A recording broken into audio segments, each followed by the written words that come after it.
are able to like just do whatever's necessary in the game, whatever makes sense. I feel like also the side of Falcons in terms of the support Geofly. I mean, we can easily say, like, well, that guy's going to play Enchantress, and then Crit's going to play Hoodwink, and it doesn't differ that much. And maybe there's different hero there, but their heroes also are not going to get banned. But they're going to play it, and they're going to play it consistently. There's maybe a higher variety on the side of LGD. Is that fair to say? I think so. I think especially King Jungles. I think Theo Lecor kind of has his heroes that he's good at, which are pretty similar to Crit, actually. They both love their Hoodwink. Maybe Theo has his Coddle, which is a bit more like his style. But King Jungles is the kind of guy that he's going to play anything for the team. It doesn't matter what. You're going to pick like, let's just say Necrophos and be like, hey, this is not that good of a Necrophos game. King Jungles, you go play it. He's going to be like, yeah, guys, it's fine. I've seen this guy play Axe. I've seen him play like the weirdest heroes just for the sake of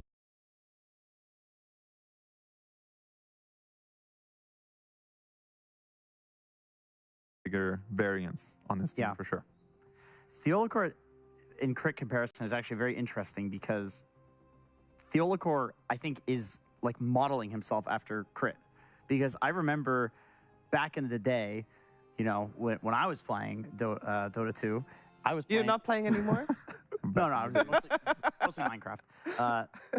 Theolacor, like there was this archetype of NA, SA Dota player, because we all played on the same region, that modeled themselves after Crit. And it was really obvious. They'd be spamming the replays, they'd be playing his exact heroes. That was when like Crit was on EG, right? Like everyone looked at you guys as the dominant team that nobody could beat in the qualifiers, and people were copying. So it's actually kind of cool here because I feel like this is a meet your heroes type situation for Theolacor. I bet if you asked him like who his biggest role model was in terms of learning how to play position 4, you can literally see it in his heroes. It's Crit. Yeah, I want to talk about one of the heroes you see on your screen. Wasn't there last international. It's the Frog. Largo has joined the fray, and Falcons deals with it a little bit different compared to other teams. We've mostly seen Largo taking an off-lane role archetype. Apart from Falcons, they put it not frequently, but they do sometimes say, "Give it to Crit." Yeah, the hero is a bit weird. I think it's maybe, well, at this point, I think it's a little bit figured out, but you could have kind of played anywhere. I've seen people play it mid. I think LGD themselves played it mid at many occasions. It's a very solid offlaner. I'm surprised that Amar doesn't like it, because you kind of farm on the hero, you win your lane. So I think it does fit his archetype. But to be fair, it also took me quite some time to get convinced to finally frog it up. So yeah, I think they just put it, but you can also play it as 4, right? So Crit has very good frog. The beautiful thing about it is you just kind of lick people out of danger. And then, yeah, you just play your song. So it doesn't really matter what role you are. Your spells are... You do the same thing. Yeah. Like, as long as you can lick them, you're good. Yeah. But you're saying that Amar is not really playing the Frog that much. No. And we know Melreen doesn't either. I mean, they share hero pool, so it makes sense. Yeah. So for Falcons, do you feel like maybe it's a little bit of a handicap that they don't have that flexibility to the Frog? Or are they just that strong on all the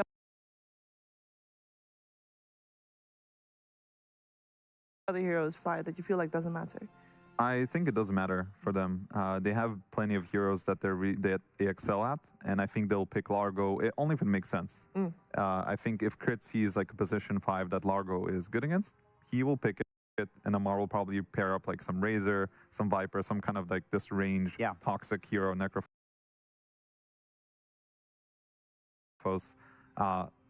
So again, like we keep talking about discipline, consistency, that's just how Falcons are. And I do think they have solutions as well for a Largo on the enemy side if it is picked. But with LGD, you're not going to know where it's going to go. It could be King of Jungles. It could be Whisper. Maybe it'll be Topson. I'm not really sure what he plays these days. You never know with this guy. Everything at this point. Yeah. I do vaguely remember him playing Largo on his stream for one day, and then everyone was copying the Largo build. So I could see it coming out. It's not as big of a deal that Falcons can't play it for Amar, compared to when it first came out and Largo was literally the best hero in Dota bar none. Like there was nothing else even on the S tier. Yep. Maybe even between S, A was empty, and then B was all the other heroes in Dota. Largo was that good, but to me, it seems like it's just a decent hero. I think the funniest thing is that when we first heard about Largo coming out, I was like really excited because this was like supposed to be a support hero. Yes. And the offlaners stole it from us. They're like, we'll take this Frog and we'll just be better and more, you know, this is where it's going to go now. Deal You're damage. not getting your Largo anymore. I'm sorry. Right, Saber? Nice Not one. me though. I did not like the hero. I did not want to play it. But eventually I got convinced. But yeah, it took some time. Now I miss not being on the bandwagon when it started. Yeah, could have, would have, should have. You know, like the. No, I agree with you, Fly. Though I really thought that's a support hero, and then yeah, it wasn't. I thought it was turned into it. I thought it was a second IO. You know, fun IO that gets to play music. I mean, of course, they're stealing IO right They now. are stealing IO right now. Every time. It's really hard You're up there. just out here playing IO Undying safe lane. It's unbelievable. We need some more Terrorblades 4 to like balance it out. Yeah. Some carries on support. Oh, those were the good days. Yeah. I think there could be a situation right now. I think Darkseer is a very good hero in the meta right now. Yeah. I think he's very popular, buys good items, he's strong in lane, scales really well into the game. Largo 5 could potentially be a counter to Darkseer. I have played it before. I don't know if it was an official or a practice, but I have laned as Largo versus Darkseer because I finally had an excuse to play it. Like, give me the Largo Saber, just, you know, go away. You lick the shell off, right? You lick And the then shell if off. he tries to run And away also from his you, search. yeah, you lick that off. But then I have the question. Traditionally, before Largo, it was always Oracle versus the Darkseer. Is it better than Oracle, or would you only go for it if Oracle is banned? I think it was sort of like a pairing where if you have a Largo and a Shadow Fiend Yeah, together, that's a they good just pair nicer. If you have an Oracle and let's just say a Sven, a hero that's decent against Darkseer, that could be a nicer pairing that we might see as well. And that is a good shout out to Oracle. I think that hero is a little under the radar. It's not the strongest laner, but if you see a Darkseer, you could have an excuse to play Oracle, and that hero has amazing spells in the game, and it tells you where the runes are, which is like a really underrated thing about the hero because you're always going to know where the rune is. And if you have Melrine versus Topson, you know, if that is an X factor, you want every advantage you can get. If one of them is a rune-taking hero, yeah, for sure. Because sometimes you'll end up with like Invoker, for example, as you guys were mentioning, and you know that hero doesn't really care too much about runes. It's just so hard to say because, like you guys are mentioning, for LGD, the draft can play around any of the cores, and we don't really know what's going to happen in the mid lane. So there's just too many question marks to surmise whether runes will be important. You know, for Boom Boys, for example, to me, they're the best current Oracle team. Yeah.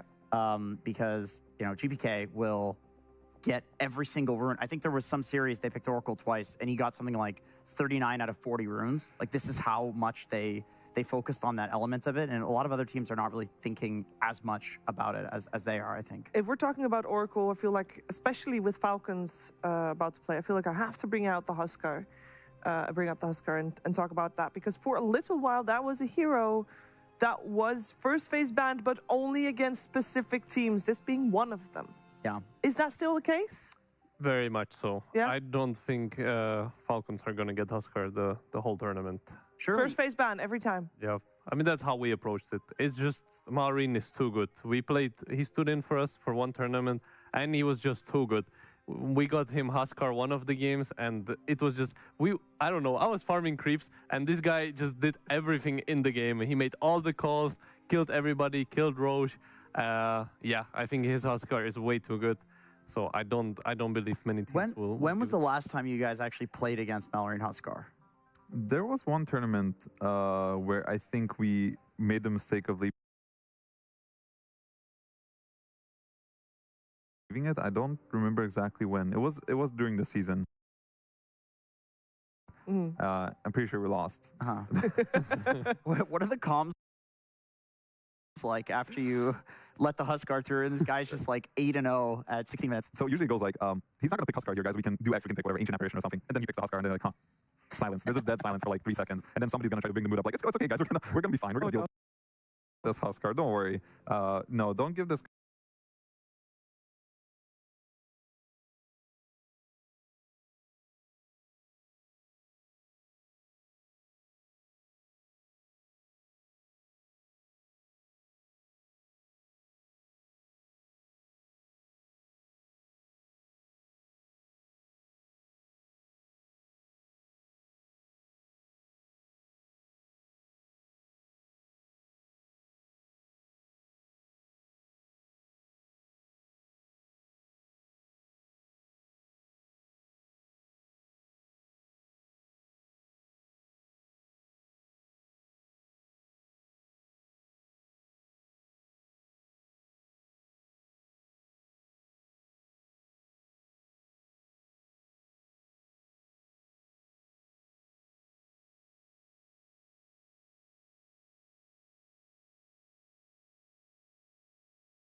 bans are already on the board. The first pick will go the way of Falcons.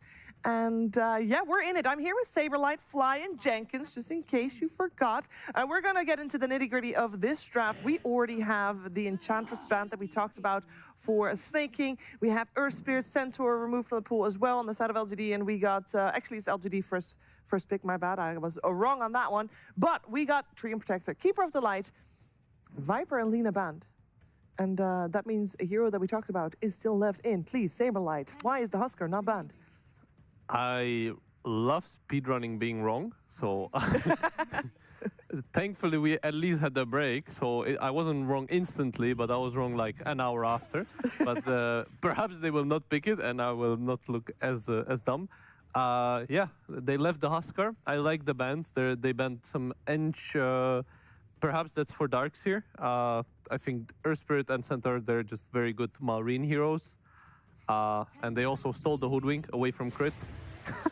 Sorry, Okay. there it is. There it is. Yeah, that's exactly what we said. And now there's going to be a moment on LGD's side like, guys, they won't pick Huskar, right? We can doom them or Ancient Apparition, but then they pick it anyways. The Hoodwink did not stop the Huskar.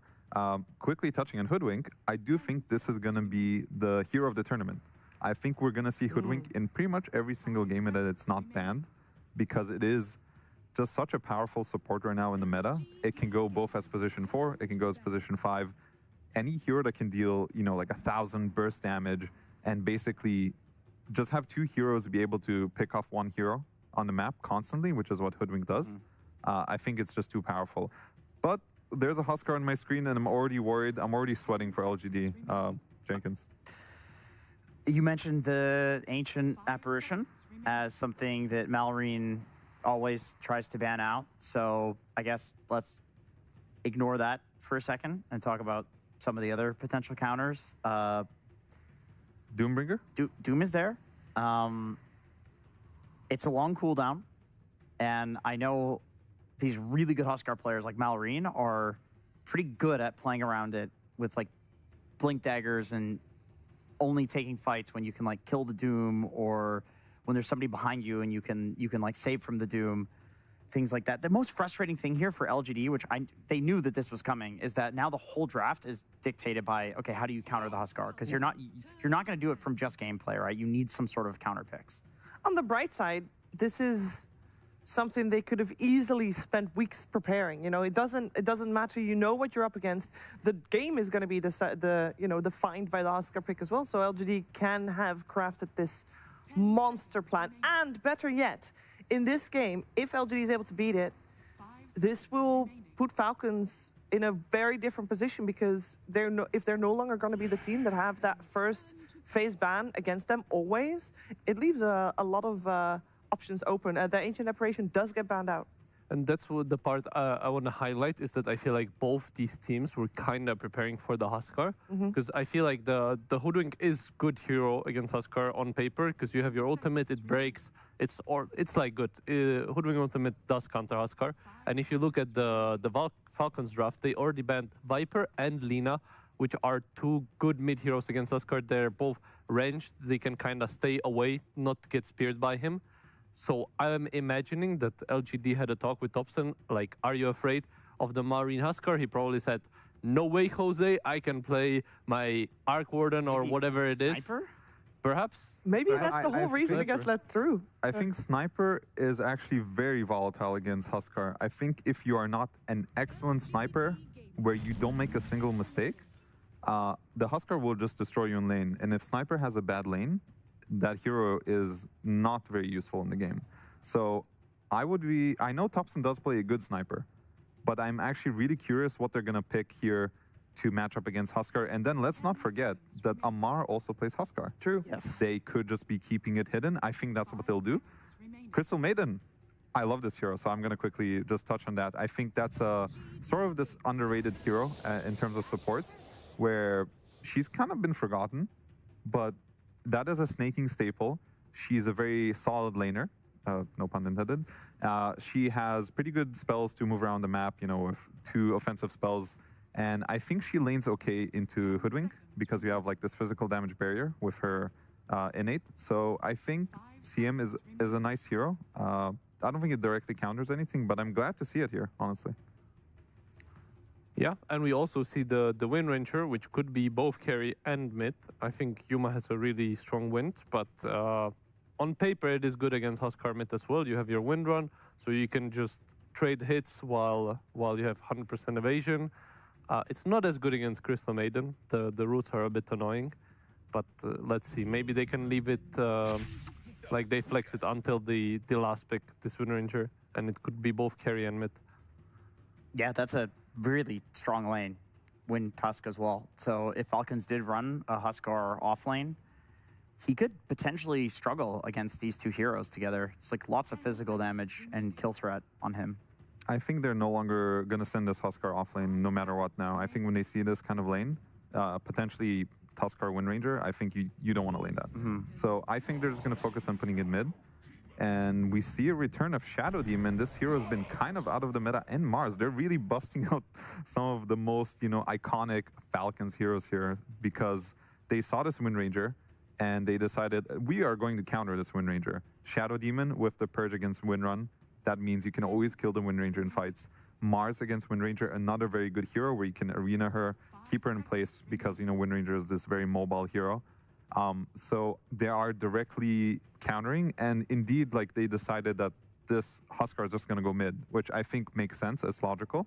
So now is the question, what is Topson going to do? Is he going to play the wind mid? Are they going to counter this Mars with some kind of Yuma hero?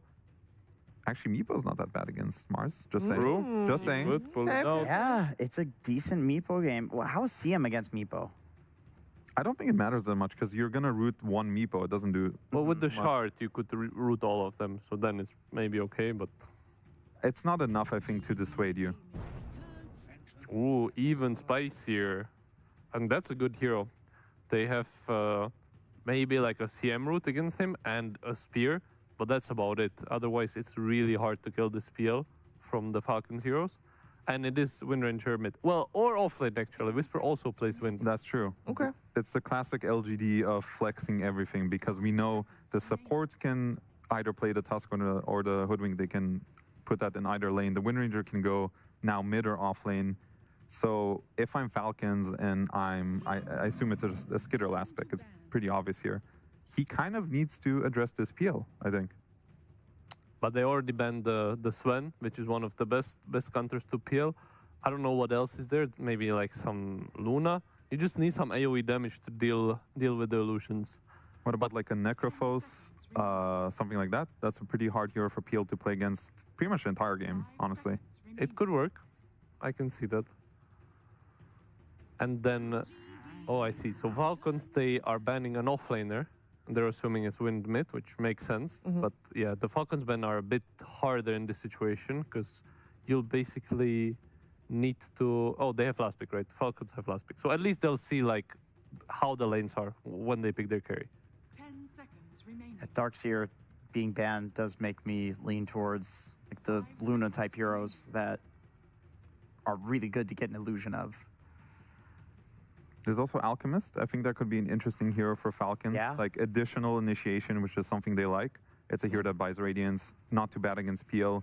And funny enough, I actually think Crystal Maiden is one of the best supports in the game against Phantom Lancer because you have a lot of AoE spells and her ultimate just destroys illusions. True. Obviously, she could also get punched and instantly die in the fights. That could also happen. But if she doesn't and she gets her spells off, it's one of my favorite supports if I had to choose something against PL. I got a spicy one. Mm-hmm. Skeeter Tide Carry. That might be a little too spicy It's for too me. spicy? I'm going to Too stick on with edge? the Alchemist and the Necrophos, but they are going to see everything, so they get to choose the best possible matchup. So what are we thinking for LGD, actually? Because they have to make the choice, where's this Wind Ranger going? And I think it's just going to be mid at this point because so they know too. the matchup. Is any of the signatures that Whisper had, of course, Darkseer is already out, is it still viable for either a Bat Rider or an Enigma? Is that completely out of the question? It's hard to say, right? Because it's a blind pick. Yeah. So he doesn't know what he's laning against. So some Enigma can get a bit scary because Gyrocopter and Bristol, they kind of destroy you when you're playing Enigma. I imagine he's gonna pick. Yeah, I agree with Todd that it's probably Wind Ranger mid, and I would imagine Whisper picks some melee hero that pairs well with the Hoodwink. What that hero is up in the air. Maybe I can see like some Brewmaster. I don't know if he plays it, but What do you want out of it? You want some team fight? yeah, The Doom is still there. true. For the Huskar counter. That's a melee here. I mean, it's a bit greedy having like PL, Doom, Wind. Who's gonna do something on your team? Topson on the Wind Ranger. I also believe like their approach to this Huskar on LGD isn't necessarily let's counter him 1-to-1 with the Doom. Let's just counter him with our like free man basically. Because as long as Wind, Tusk, and Hoodwink are together on the same screen, clicking heroes, clicking spells on this Huskar, he will die because they have enough stunt, they have enough physical damage, they also have a break, so they don't necessarily need to counter him, I think, anymore. But they might.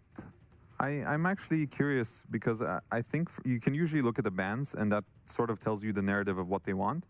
And these bans kind of tell me Enigma still. I know it's a little sus because they can pick the Gyrocopter and stuff, but if you're a confident Enigma player, and I do think they want to put the Tusk as a position 4 because Phantom Lancer should lane better with a Hoodwink in lane, just natural synergy. I can see Enigma, that is my call. Let's see. I was wrong. That's a different range hero though, a Whisper special. A Whisper special, or is he gonna? They're gonna still swap They could, theoretically, they could. up in the air in this point, maybe. A quick question: how much impact do you think Wind Ranger level 5, the execute talent, is good against Huskar? Like, are we even gonna get there, or is that so late that it's nice when they get it, but it's not like part of the discussion? I think we might get there. I think both. Well, I think LGD wants the late game. PL is a hero that scales really well to a late game, so we'll see. If Falcons are able to like make early game moves, open some towers, and just end early, then I think they're happy with it. But yeah, late game, if Wind gets this talent, PL gets his items, then it gets really hard for Falcon. Let's go Alchemist. Well, they got only 7 seconds left, so yeah, this decision needs to be made. And There it it's is. indeed the Alchemist. Good calls, good calls. Yeah, I think the Alchemist just makes sense. It's just Falcons, right? We know they're going to pick their signature heroes, and they literally pick like the most iconic Falcon heroes that I can think of, like some of them. They needed a Radiance hero, something, an additional initiation to the Mars. So you have like this double jump, which I think Falcons loves. So this is honestly exactly what we predicted. This is stability versus chaos. We're going to have a PL, which we didn't really expect. We have this Topson Wind Ranger mid. I don't even know how good Wind Ranger mid is, right? Like, it's a bit of an X factor for me. No, that's what we expected, the X factor in the mid. So that's, yeah, I don't think anybody was expecting the Huskar to be let through. So that's another X factor there coming out. Is there a team you're leaning towards with this on the board? Honestly, I'm definitely going for Falcons. Okay. I think I'm just naturally inclined towards the stability discipline, and I'm like, I can see what they're doing. This is just classic Falcons. I also really like the Shadow Demon as like a counter to this Wind Ranger. I think this is a hard Wind Ranger game. Yeah. So a lot of it is going to be up to Yuma getting a good game and Whisper getting a good game. But I don't know, this is classic Falcons. I'm going to go with them. We're going to find out if Falcons, the defending champions, can start the day with a win on the board, or will LGD start their honeymoon phase here on day 1 of the group stages of the International. We're finding out with our commentary duo. It's ODPixel and Fogged. Thank you very much, Shiva. Yes, absolutely looking forward to this one. And thank you very much all at home for your patience as we've been waiting to get into the action of this one. Falcons versus LGD.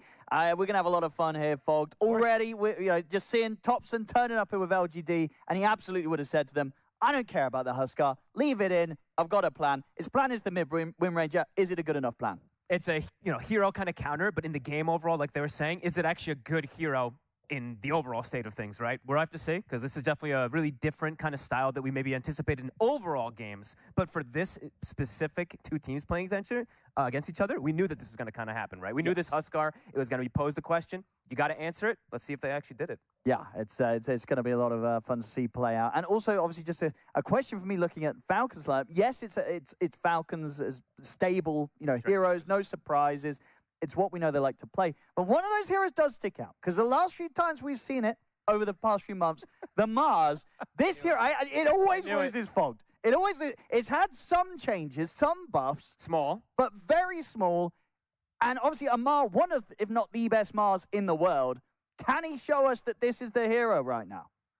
I mean, this is going to be a definitely test, and I think when you're playing like the first game of group stages, this is the time to test. Just You're gonna do it. We pick not only Mars. have Mars, right? We have CM as well too, which isn't do. really the most popular. Sure, But for Falcon, snaking it is, yeah, he right, loves it. but Always there's tries to find to get the CM. And the CM, I don't mind, right? We do CM, and I Sure. feel like CM, honestly, I would say maybe underpicked. I think other teams might look at this hero and see a position for it.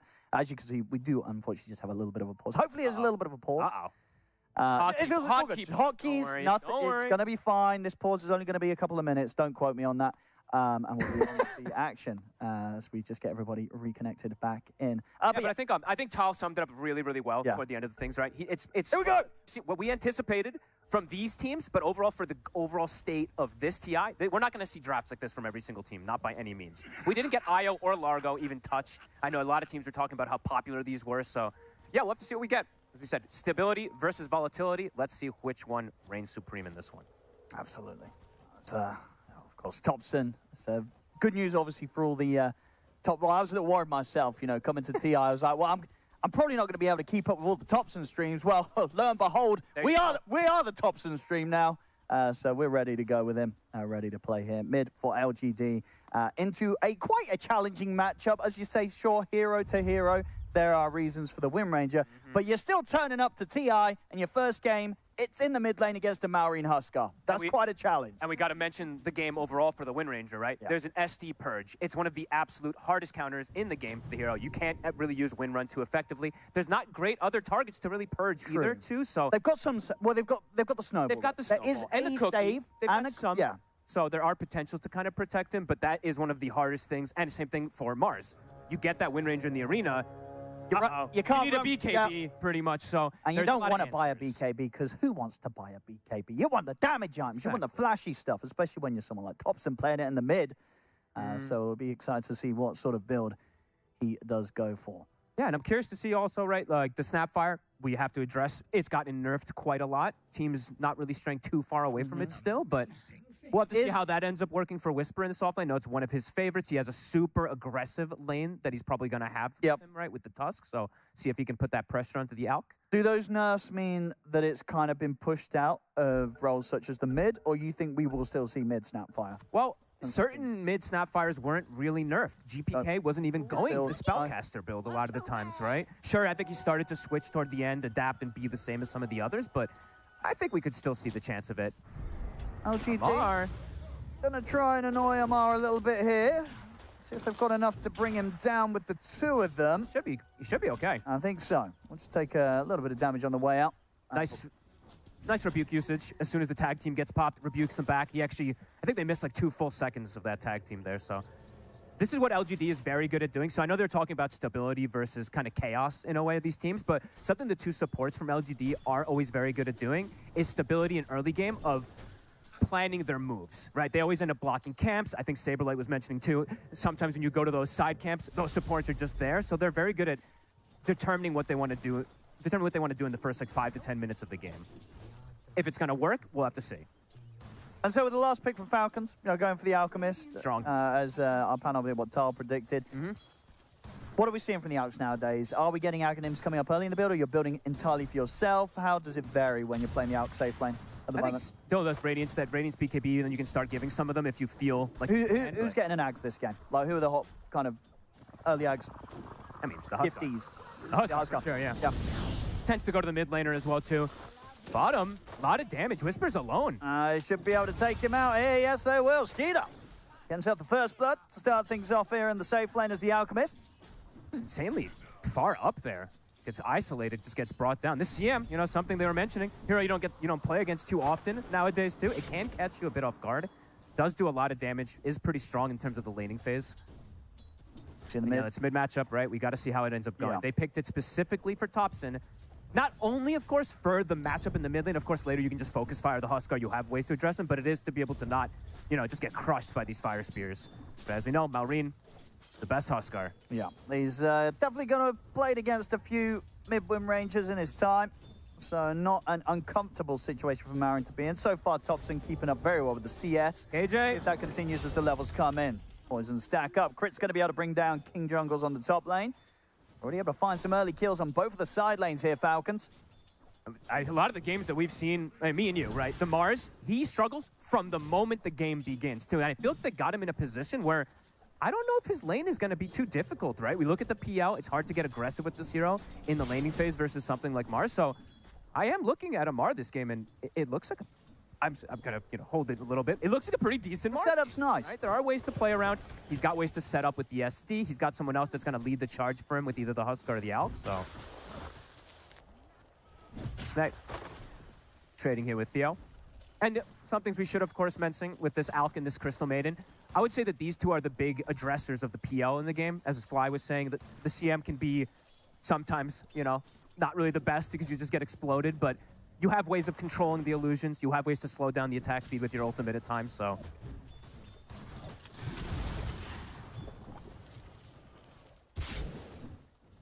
Lane.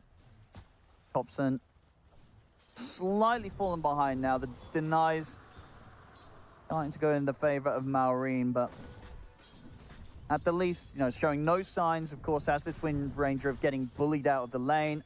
He's able to hold his own. And I know something me and you were mentioning to each other was, are we going to see that early rotation that comes out from like a Tusk? Because they do have some pretty decent ones to try for. And okay, small adaptations. Orb of Frost has been buffed recently as well too. So I was hoping we'd get to see more of this picked up. We're getting to see it at least from mid lane versus a Huskar. What are you going for first as the mid-wind Ranger? You're still just getting the Javelin, or? What do we see? I mean, Treads, right? Treads, and then what was Makoto, the one that we saw doing it the most? I think he went Dragonlance a couple of the games that we saw. I can't recall exactly, so we'll have to see. I never know with Topson. No, exactly. Might have something, you know, in particular that he's cooked up, which I imagine he would have. You know, if knowing that he was going to be going against Falcons here in this first game against Maureen, who if they leave the Huskar in, he's going to pick the Huskar. Topson's preparation has probably gone beyond just I'm picking Wind Ranger. He's got something exactly in mind for this scenario that any mid in this situation would have known that they were going to be in if they leave the Huskar in the pool. It's hard to vary too much, though, right? As these Wind Rangers, you can't go for something crazy like a, I don't know, Amar. Weird item. Amar has the Lotus. Looks like he should be all right. Gonna be all right. Plays it cool. Has a lot of HP built up here. Steps up again. Doesn't have to be a little. Yeah, but he's feeling confident. He's gonna be ready to press that Lotus if he needs to. He's sort of teasing with the mirror, Amar. Yuma wants to chase. Oh! The power shot. Oh, this comes in just in time from Amar. That was very close. That was drop as well. Yeah, that was as close as he gets there. Nice attempt from Topson, but Amar, he was more than ready for that.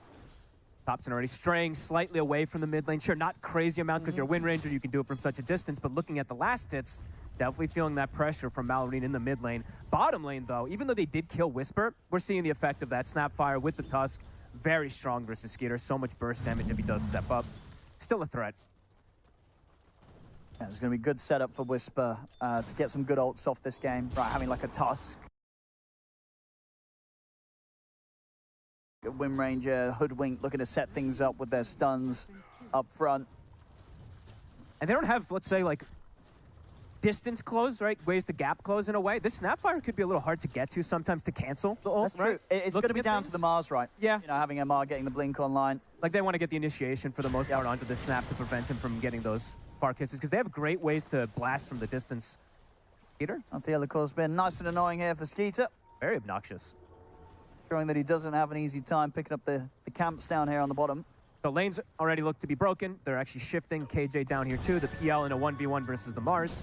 So let's see how Yuma is now going to do as he's been left alone up here. Not easy for them to really set up onto this PL. Bottom, Snay. I mean, he's really trying to do his best to keep Theo LaCour and King Jungles away from Skeeter, but nice little snowball comes into play, and Snaking's going to lose his life for this. Big pressure being put on here by the two supports to just really try and slow down this Alks early game. That's what I was mentioning early on. That's the biggest thing I've always seen from LGD is these two supports. Like, when the way that they pick and choose their moves early on, they know who they want to pressure, and as we're seeing, it's the Alchemist. But that does mean you're going to have to deal with this big Huskar. Unless you want to make another rotation at some point soon, you're going to have to accept the fact that he's going to have this armlet, he's going to be able to show up to these side lanes, he's going to be able to assist. Bring King Jungles back up to the top here as Yuma's starting to feel the heat here under the tier 1. Further TP's coming into play. Topson is going to be looking for the rotation. Straight in with a focus fire on a crit. The protection of the disruption to hold Topson back, but as it comes to an end, Topson continues to chase down. The rest of LGD look to close it onto Amar. Crit taken out. Power shot's going to be off the mark. Shouldn't matter, though, as they'll be able to chase Amar down with the rotations. Take down the two of them. Topson gets the double. Punishing the aggression. They went under the tower. They're a bit deep. They had everybody already rotating through the gate there from the two supports, and Topson with the quick move.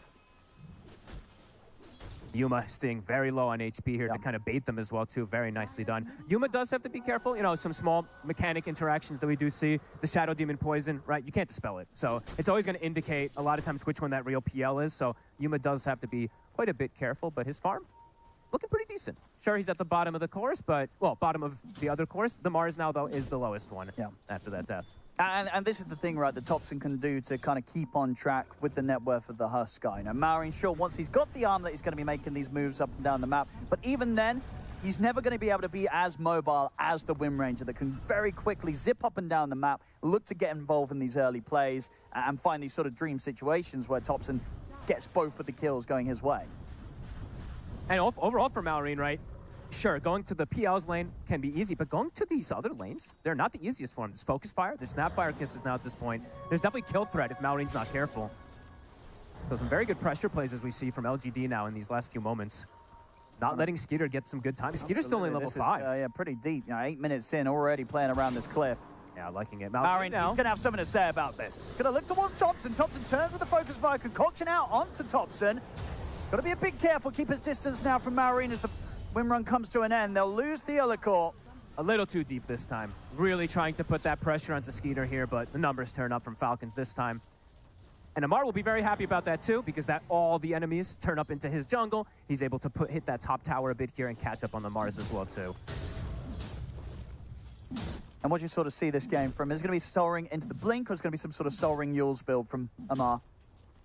It's a pretty good Yules game. I do like the Yules. It's good versus the Windrunner, right? Yep. Good versus the Snap as well too. Some protection if he needs it. So could see it. Amar Going to be some reaction to this. going for a solo play here is incredibly risky. Yeah, Yuma TP's in, and quickly behind him, it's the Theolicore. They're closing onto Amar.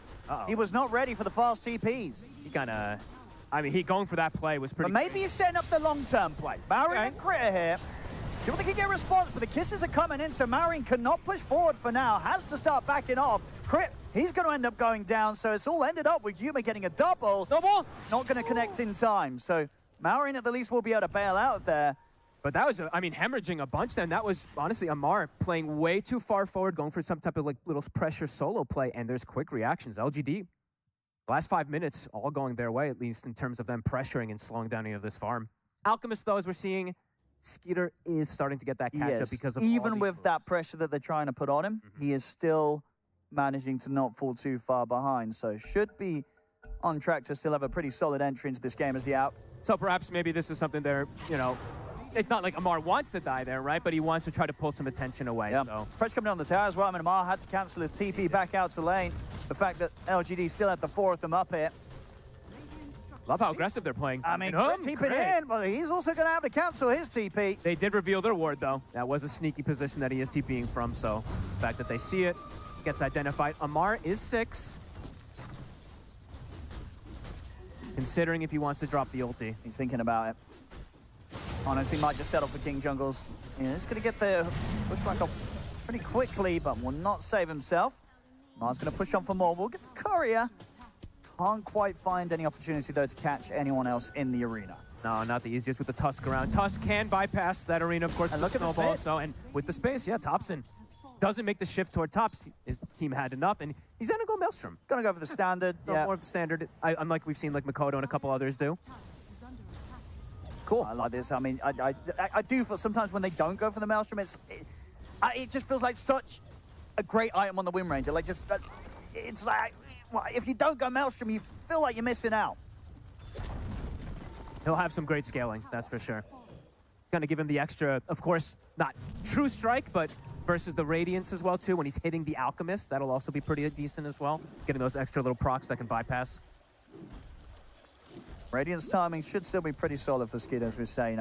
They really did try their best to put the pressure onto him, but he's still finding ways to stay at the top of the net worth now as the Alchemist. Slow down a little, though, right? Yes, Because we have it's seen not, some of them it's get not it like now. a dream out start, Sure. but considering the circumstances, I feel like Skeeter is definitely getting more than LGD wanted him to with how much focus they were putting on him.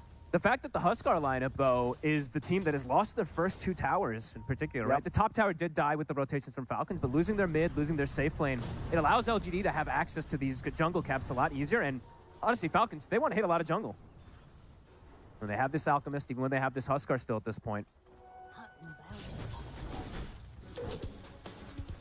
And the scaling, we do have to look, right? LGD has some very strong scaling. So does Falcons, of course, but a PL, a Snap, and a Wind Ranger as it gets to these super late stages, when they have built-in breaks as well, too, for a Huskar, can be pretty problematic, so. And it is early days, but as so many times, Fog, when we've seen teams try the Mars over this last year, it falls off, and then it never gets back up.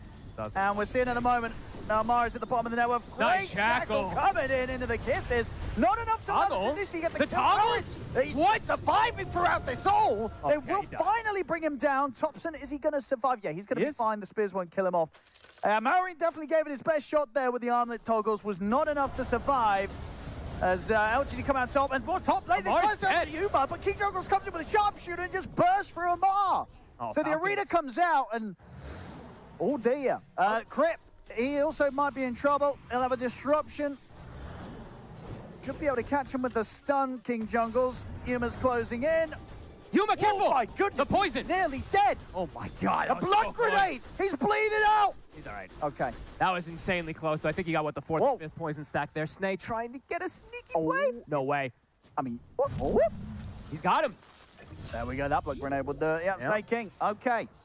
He's trying to hold the team together as everything else kind of falling apart a little bit here on that top play there from Falcons. They try and go with this move with the arena, but goes horribly wrong. It's another death on Amar. We said it was going to be more stability from Falcons. So far in this game, we're seeing the stability quite a bit more, I would say, from LGD. Some questionable plays a little there from Falcons bottom, though. Those nice toggles, but it wasn't enough. Topson showing up with this Wind Ranger so far. 4 kills for him. Very, very, very clean entry into the game from Topson. Top 2 net worth as well. Not too far behind an Alchemist.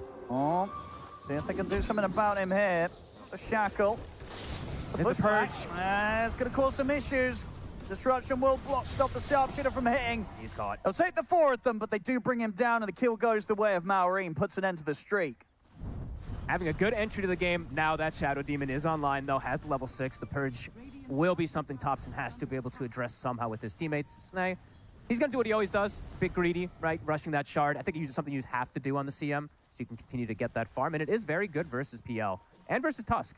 Having that secondary root can prevent the saves pretty effectively. Amar. Getting some good info here, Theo Lecor. He's able to set up straight away on a Snake King here off the back of that invis. They take him out. And Amar, Roche. Watch out for the Roche. Whisper jumps in. Amar trying to crawl away. Should be speedy enough, though, with the phase boots. He'll get out. Space for Skeeter, I guess. I see, that's the thing. Skeeter they're is trying to do. All of this space. Right. Even if these plays up top don't go smoothly for Falcons, Skeeter is getting all the space in the world down on the bottom side of the map. Okay. They want to do something about it. The smoke's coming in. LGD, they're going to get back on to trying to slow down this Alchemist game. They're looking for the gank in the jungle. Let's see if they find him. And Amar is going... He's a step ahead. He's already out. And Amar is going for the blink instead. I guess because of that reach thing that we were indicating as well, too, being able to get into the back lines, get that clean initiation. Sure, Yules is excellent this game, but wants to just have that initiation so to stop it's fair. Kisses. But it can be risky, right? Because then you are this hero that is a little behind. You've got that blink. If you jump in and you die, it gets kind of tricky making the team fights work. So let's see what they can do here with the blink reveal. Smoke up from Falcons. They've got to hit hard with this one. Purge is online, so it does have it again available for Topson. If he gets found, very likely just dead. Whisper's farm continues to be pretty crazy. The power of the Snapfire sure has gotten some nerfs, but still, as we're seeing, lane is good. Farm potential is great. They've sort of got Theo Lecor in position to try and block off this move. Skeeter. But he's been seen and they go in with the blink. They catch him. Snowball comes out, buys him some safety here from the spear. The Snowball actually taking him out of the arena. Isn't enough to get him away from this. He's going to try for the TP, but there's a frostbite up. They'll bring Topson down. Was having a good entry. Now they're starting to find these kills onto him. Getting a bit aggressive there. Gets found. Good shackle, but nonetheless, they have more than enough to catch him. Yeah. Falcons, they're reading the movements. They As are. you said, they're hemorrhaging some of these kills, but it's their sacrificial lamb that's the one who's, getting killed. It's the Mars a couple times, and Skitter, he's getting all the benefits from all of it. But then I guess on the sort of flip side for LGD, it's sort of at a moment where, sure, Falcons, they can go for these plays where they're like, let's hunt down Topson. We've got to kill Topson. But And Yuma's Yuma's kind of getting like, space. Topson, Yep. you've done enough. Sure. My game is set to go. I'm going to have the chance now to get this, the PL online. You've done enough. It doesn't matter if they're ganking you. I'm going to be the one that's able to take this game to the next stage. Yeah, I mean, maybe we do have a bit of similarities coming from both sides in that front. Yeah. Because this is, as we said, it's going to get to a point where it's a difficult win Ranger game. There's going to be these answers. But for the PL overall, his game as it gets later and later looks pretty damn good, right? If he eventually gets that Scotty timing, it's 3 strength healing cores. Like, actually, 3 strength healing cores. It's not the Mars as much, but Huskar and Alchemist, that Scotty's going to be fantastic for us. Rip. Gonna get some nice, easy setup here for Malrine. Starting to get some big kills here. Malrine up to that 4-1. He's got the Lance finished up. And these heroes, as you said, triple strength cores too. They're gonna get very tanky very quickly. BKBs are also gonna be huge, especially once Skeeter's able to get his. Once he has his, it's very limited options for them to really go for the kill on the Alchemist. Just a step ahead here, Amar. Whisper though, ready to follow up, and Amar not gonna get any help here. Still, he is definitely struggling though, as we're seeing. Dire's top tower is under attack. 9-12, nice action-packed early game here.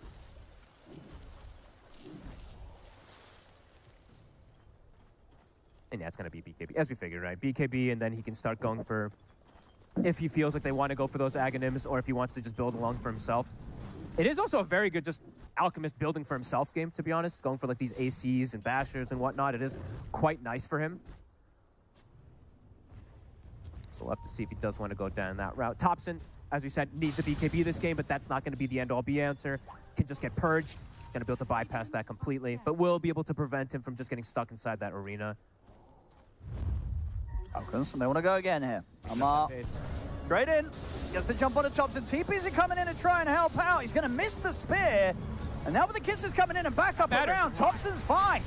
They just turn. They're going to be able to blow up Malrine. He gets a tip for that one. Oh, that's, yeah. We'll see if Skeeter can clean up anything in return. Another great shackle comes in from Topson into the cookie setup, onto the both of them. The Olacore does die, but Skeeter, he's in trouble. The ult comes out here and attempts to buy space for Skeeter to back off, and honestly it does. It allows Skeeter to get out of there. Snaking able to rectify some of the fight. Skeeter does jump back forward, but they still manage to snipe King Jungles at the end with a spear. So what an insane fight. they get the support kills. They do lose their mid, and as you say, could have been a bit smoother there from Amar, but off the mark with the spear initially. It's also losing the Huskar, right? A hero that you don't really want to have these type of deaths on. Can hurt quite a bit into your scaling potential as these later stages. So yeah, spear off the mark. I believe Amar had just bought the shard as well too, so that hurts quite a bit there. LGD we saw very quick to turn up to that. Yeah, and Topson, he's getting some really nice shackles, gotta be honest. There's a couple there that we've seen. Smoke, LGD, Mars Arena's on cooldown, same thing for that Chemical Rage. They're gonna take advantage of that. See who they can catch. At the moment, it's the 2 supports that are the closest from Falcons. They'll settle for it. Quick, easy one. Tormentor is also up. If they can go through the portal and set up for it, it is a potential for them. They can take it down pretty quickly. They can. And hard for, as we said, for Falcons to contest. Sure, they've got Arena, but can they even get there in time? It's not really looking like they can. Would be risky if they did want to try. They're probably just going to let this one go to LGD. Yeah, I feel like we're seeing, even though we talked about it a lot, the panel did too, right? The stability versus the chaos. I feel like we're seeing, even though it is the chaotic thing from LGD, it's a little bit more of the stability from them with the way that they're predetermining their moves, making that move top for a potential kill, but then it just progresses them into that Tormentor. So some really clever stuff. KJ gets the shard, one of the better ones you can get to. Can you, if you're LGD, contest this rush? Ultis are online, they're healthy. Can they get there in time though? I think they can, yeah. So Not easy for Malrine to just go for this. Yeah, they're a little hesitant on fully committing for the Roshan, especially with LGD just sort of back off the map. Uh-oh, look at Amar's queued up. We always talk about this. It's never a good sign when we see a mark. And he's not going to buy it. Not going to buy it. He's not going to buy it. It's a frustration Midas queue up. Ooh, Concoction gets popped. They're trying to secure the area here to... Yeah, they want to open fight the rush. first. Yeah, or fight first. Because the BKB is there for Skeeter now, so he is very strong in the fight. LGD, though. BKB's now finished up for Topson. Falcons is going to continue to poke it. Continue to get this information here with Amar. Yeah, trying to speed it up over the CMO. Looks like they should be able to get it now with all this. Speaking of Snake, you know, also, we had to mention this Crystal Maiden. He's level 13, Owen. Quite high level. He's having a good time. Yeah, Crit only level 10. And we did mention the CM, he is going to be kind of this hidden factor versus the PL as the game goes on.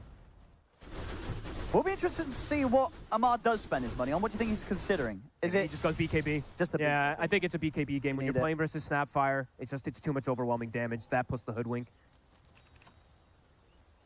Ag's done, so Yuma getting closer and closer toward those big timings. They're going to make the jump on a Skeeter straight away. Amar's going to try and help out. But Doesn't get the BKB. he's got to back off. They lose their carry. They will get the Olakor in return, but they won't get Topson. He's out with the BKB in the win run. Quick and explosive kill. And Crit. Yuma, he cleans up Crit at the same time on the top lane. Able to find him here by the looks of it with the help of King Jungle. So LGD continue to find these favorable trades, keeping the overall net worth even, you know, considering the fact that they're against this carry Alchemist. And being able to get away with plays like that. They fully commit onto Skeeter. Falcons, they couldn't get there in time to keep him safe. I think overall for Crit, right, the fact that he's not there is a bit of a problem, right? He has to be the one that's sitting around the Alchemist overall for the most of this game because he is the save. Sure, you've got this arena, but you want to have this SD disruption because if he's there, that Alch probably lives. Gets disrupted, gets the BKB up, is going to be able to turn. So Crit maybe with some mispositioning there, little here, but does get caught from the PL. Topson did have to use BKB for that kill. And okay, Topson is even going to go. I was wondering if he's going to do this because they're playing versus so many of these, you know, strength slash healing fair. cores. He's killed up the Scotty himself. It's usually not what you see built on these Wind Rangers. As you said, that sounds pretty good, Brian. Sounds very Topson. Scotty's great, and just having those extra Aw. stats on the Wind Ranger. Nah, he's switching. It sounds very Topson, but nah, he's switching it up. He's debating. Maybe if this was a pub, he would have done it. You know, he would Yeah. have experimented, gone for the Scotty mid-Wind Ranger build, but not yet, at least. Maybe later. They Maybe probably- it's 4th, 5th item. I think they also communicated, and Yuma was probably like saying... He's switching it like, around a lot, actually. Yeah, and I think Yuma's probably saying, I'm going the Scotty. Like, let me do it. It's better for me. And then we can adapt. And So what do you think of it? Will he settle with? Because he was going for Chrysalis, and now he's queued back up the Lincoln Sphere. Does he need the Lincolns this game? Is that pretty... Versus the SD You've gotta Purge, get the I think the Lincolns. Lincolns is Yep. probably the best in terms of defensive and offensive capabilities. The Yep. Crit is the best for just straight up offensive, but it's also way cheaper, so... I prefer the Lincolns. It's just more beneficial for everything, right? That's fair. Across the And it seems like because they're already doing enough with the damage, right? Like we just saw then, if they get on top of the Alchemist, they could kill him. If the SD is not there, yeah. Sure. Maureen. Does have a Satanic now. Yeah, very, very stacked here with the Satanic. There's still a couple of minutes left on the Aegis. They'll settle for just trying to take the tier 1 down on the bottom lane. I gotta be honest, we're getting quite a treat though. Less than 1K lead. Yeah. Yes, there's an Alchemist on one side, so you could say for LGD it looks nice because of all this, but Falcons still farming very effectively here. Dire's bottom tower is under attack. Dire's structures are fortified. As I said, overall for Falcons, sure, they like to go for these late games no matter what. Even if their lineup might not look like it's the most late game oriented, it they're doesn't, okay. right, this It one. doesn't. It doesn't overall. But right? you would say the Falcons element of yeah, them Dire's bottom being so used to those sort of situations, I mean, they can make it work. they can. But I would say, yeah, LGD, there's looks, just on paper, if it gets to these super later stages, it does look stronger. But we'll have to see how it plays out. Radiant's top tower is Are. under attack. On the hunt again here. Whisper, that's a great find. Yep, they'll go for him. Literal best target you can find, especially because Whisper's also gone. Very greedy build. Foregoing the BKB even with the next. Now he probably needs to buy it on this Snapfire, but going for the Chasm Stone and all these other small items in between too. He's vulnerable now on this Snap. Radiant's top Probably for the next 5 minutes or so. If they just get on top of him, he is dead. And Amar now does have the BKB, so under attack. this could be a pretty big timing here that Falcons can take over the map with. See how LGD responds. See what they can do around the mid. A minute left on the Aegis. Dire's middle If a Maureen. So they want to try and see if they can poke it out of him easily. They can. They will be able to take the Aegis out of him. Amar gets the arena down. He's managed to sort of trap the two supports. Ult comes in here for Snake King. They'll clean up both the Olakor and King Jungle. So the supports are taken down. Falcon's not afraid of a fight at all at that point without Whisper. When Whisper's not alive, they know there's not really a way that LGD can fight into their lineup. Whisper is very important. Maybe, I mean, I think it is a bit risky that he did go for such a greedy type of build from that off-lane Snapfire, because he can just get jumped and killed over and over again now until he has that BKB. And Falcons, they will have triple core BKB to be able to play very aggressively forward. That's 2 tier 2s claimed. They can go for that last one now if they'd like to. Quite a big gain in these last few moments for Falcons. Skeeter very close to having the AC. Interesting enough, though, because I did see him buying and selling. He did for a moment buy the Maelstrom, but then I wouldn't must have have sold it. Yeah, I would not have liked that. I mean, I can get why he wants the Mjolnir versus but- the PL, right? But I think this is better for your team and for you overall. Yeah, sure. Yeah, That's why I thought because maybe he did consider it. Yeah, that's why I was like, maybe this is a game where Alchemist is built for himself. And yeah, he is, at least for now, doing that. Eventually, of course, the Aghanims for the Huskar and for the CM even can be pretty valuable. Sounds silly, but it's a CM versus a PL. So like this, if this CM can get to a point where he has BKB, like Aghanims, etc., Snaking can do a lot in this game. Just has to worry about one thing, right? Just a punch. If he gets to that point That's it. later. And of course, Topson, you know, he's a smart young lad, the Basher Wind Ranger. You know, if this CM gets out of control, Topson would consider it. Yuma. And go with the punch, Shackle in as well. Topson's going to commit with the BKB and the focus fire. They take Skeeter's down on. Skeeter. No save again. They'll look over towards Amar, get the arena off, but it's just going to have to use it defensively to back away from them. They'll lose the Theolacor, but it's a good trade so far from LGD. Whisper. Burning down. And we'll lose a second. So Marin at least killing up a couple of heroes, but still losing the carry doesn't feel great. And on LGD's side, Yuma and Topson getting out alive. Topson did have to use BKB though, so has to be careful for the next couple seconds here how he shows himself. We'll be able to distance away. Triple BKB is ready for Falcons, but again, crit, not really close enough to get the save. Skitter did make the jump when he wasn't in that range, so does get killed again because of it. LGD looking like they want to hit again. Oh, they do. Very nice catch there from King Jungles. Able to set up on towards Amar. They'll look to Marin. They'll get the shackle shot in and gone. sharpshooter. That's going to be the both of them dead. Oh, wards. That's all you need, That's, right? I mean, that's a massive couple of pickups. The initial fight, they got the carry, great, but they did lose 2 heroes. But then after that, getting the chance to just wrap around That was beautiful. and catch off both Marin and Amar after the fight. That's a slip up there that's going to hurt Falcons big time getting caught like that. They did not expect that one bit. They were getting good momentum on the side of Falcons too. Now it looks like they should probably find Topson. They do. So they will at least get a bit of, revenge back their way around the quick play in the mid. Maureen and Amar might have got caught out by surprise top, but Topson on the other side definitely wasn't expecting that quick play. But Yuma is getting to this very dangerous territory now, right? We were mentioning there's not the best overall ways to deal with him. He's a force to be reckoned with. Look at the stun onto the both of them. Can these two actually take out the PL at this moment in time? Frostbite's there, but the Manta's up. Yuma's able to run away. Skitter Got trying back up. to chase, see if Amar can get a catch onto Yuma. Yuma looking for the jukes. They're going to have the kisses coming in. BKB's pop. They've caught him in the arena. They managed to find the PL. Amar back onto the map, gets out with the BKB in the arena and makes sure they get a massive kill, taking out the Phantom Lancer. Oh, this game is truly delivering. I mean, this is fantastic to watch. It's 20-20 at 30 minutes, Owen. Both teams giving it their all. Just constant fights back and forth. And look at the graph, right? It even says, it's like, okay, the PL is looking pretty decent for the Alchemist, but it's just these trades over and over again. And the fact that Falcons has this outpost here, that's why they went for this super aggressive play. They can all collapse onto that PL. It's an interesting game so far here. KJ now does have a gem. Has to be very careful. This is He's got a lot of money as well. Does. 3K gold saved up here. Do you imagine he will commit for the Lotus, or are there other things you could be considering here when you're on the hoodwink? Probably just going to commit for the Lotus. Is there any temptation for a little bit of scaling yourself? Slipping a Maelstrom, hope your teammates don't notice. No. Not on these hoodwinks. There's too many other good items. Hex is just too good. You don't need it. You don't need damage as your support hoodwink. So, do you think he will go in deep for this? Go for this now, Skeeter, because he is now back up the Maelstrom Mjolnir to have that further answer against the PL. I'm more okay with it now. I was still okay with what he had queued before. I thought the Abyssal and the Bastion has its own function as well too, but maybe they just want to have that extra clear as well too for the illusions. Both are fine. Ooh, that's an early pickup.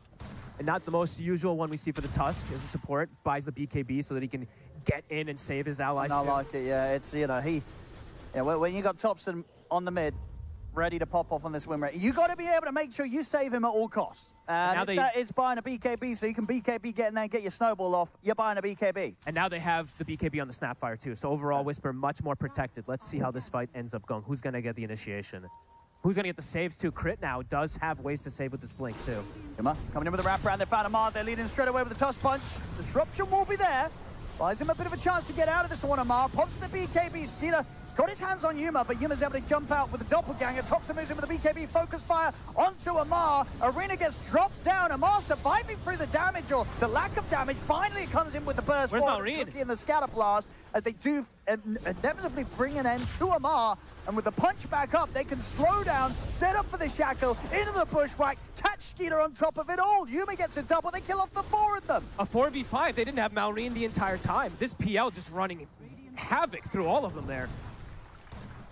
Literally just a perfect move from LGD, catching Falcons totally off guard. They have, you can literally just see it, right? Maureen's running across the map to get to his team the entire time there. On the timing, too, of the full BKBs being finished there from LGD, too. Yeah, I mean, this is, you know, as even as the... He TP'd to the tier 2 mid.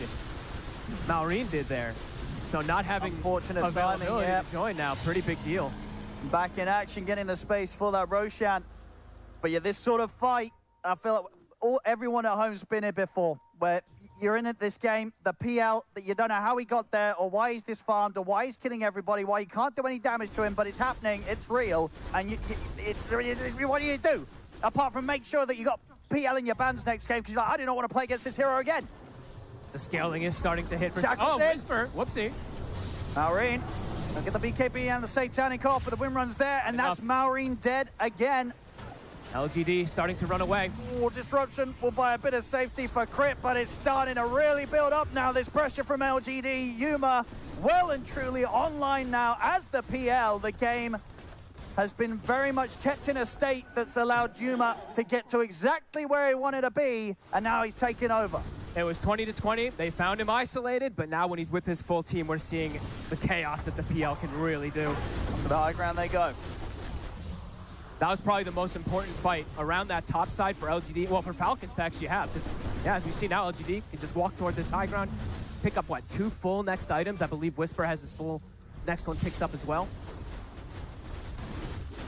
Can Falcons find a way to stabilize the game again against this Phantom Lancer? They have to have their whole 5. It's a full refresher now for Whisper.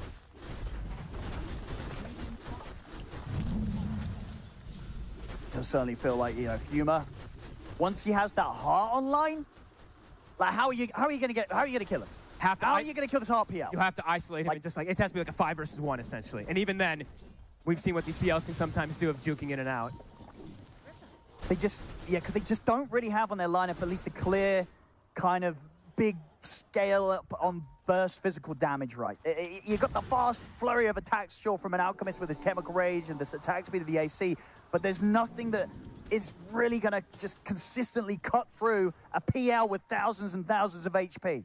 Let's see what their next option is to try to do it, right? Because they have to try to find a way, even though they know that they're in a very dangerous position here. Skeeter is going to go for that. Mjolnir has the Cloak of Flames as well, too, but it's not any of these Aghanims. It's not any like extra stuff for snaking to deal with this PL or any of this either.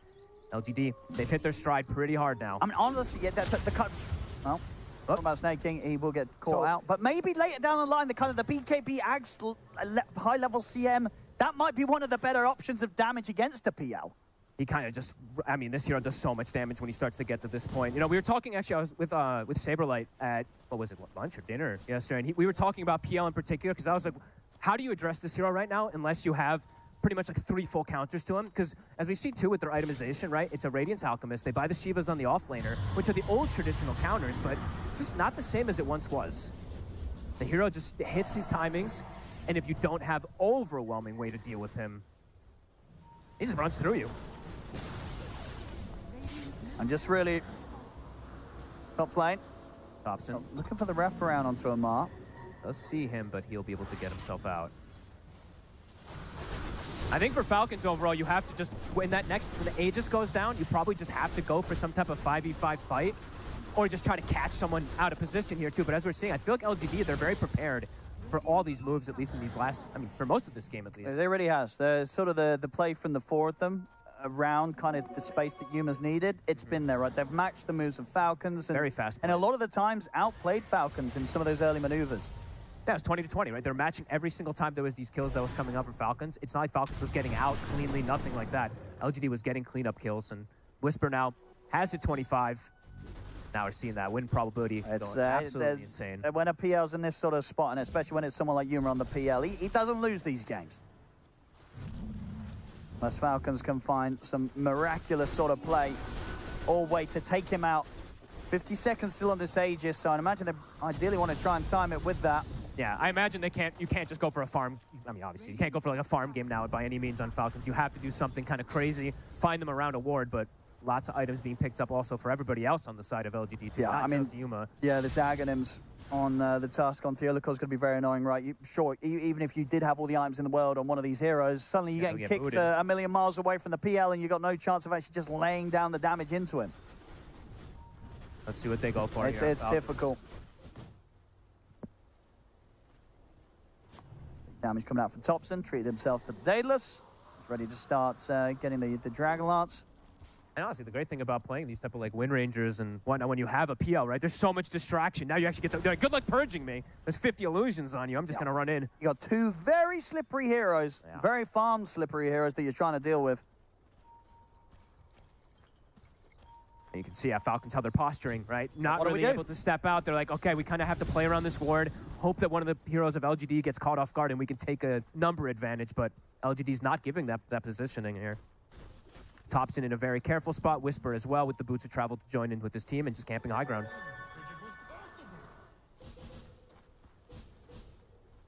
Posing the question to Falcons, what are you going to do now? Our PL is fully online.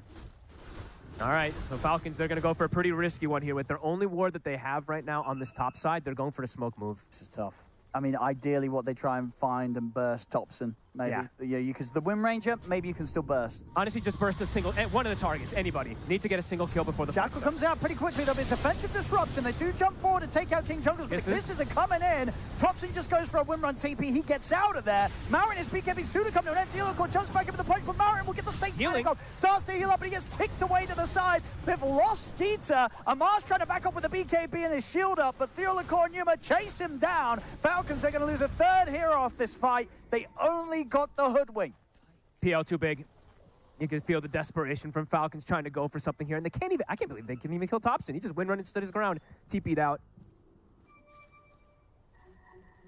Get themselves the kill. They don't even get the gem, don't get out with it, and they lose their two main cores. Maureen, the only one who actually really kind of does any damage there for his team. That's it again. Definitely not what you want the case to be if you're against the PL. If the Huskar's the only one doing something, because the Huskar alone is never going to take out a PL at this stage of the game. Kind of none of them will, right? It needs to be all of them in unison to try to put that effort together versus this PL at this point. As Yuma, time to clean up the base. He's ready to close this one up here. Falcons, can they find one more fight in them? And I gotta say, it's a pretty big deal for LGD to do this when Falcons, they put out that Huskar as the first pick, right? Yeah, it's a big move. The jump in onto Theolokor. Topson, he gets the shackle and he just takes out Maureen. No spear again. And he's dead without buyback. Crit's gone. Not sure how much more of this Falcons are going to want to endure. They're probably starting to look towards game 2. No Maureen for 70 seconds. And I think not have the buyback gold. And I think me and you are looking to maybe no more Mars as well. For poor Amar again. But he had to try it, right? He did. You know, first game of the tournament. See if the Mars can, you know, if it can be made to work. Yuma is kind of dying, but the Lotus comes out. Skeeter's dead. The BKB's come to an end. This game comes to an end. It's GG is called. LGD turning up here in game 1, featuring Topson.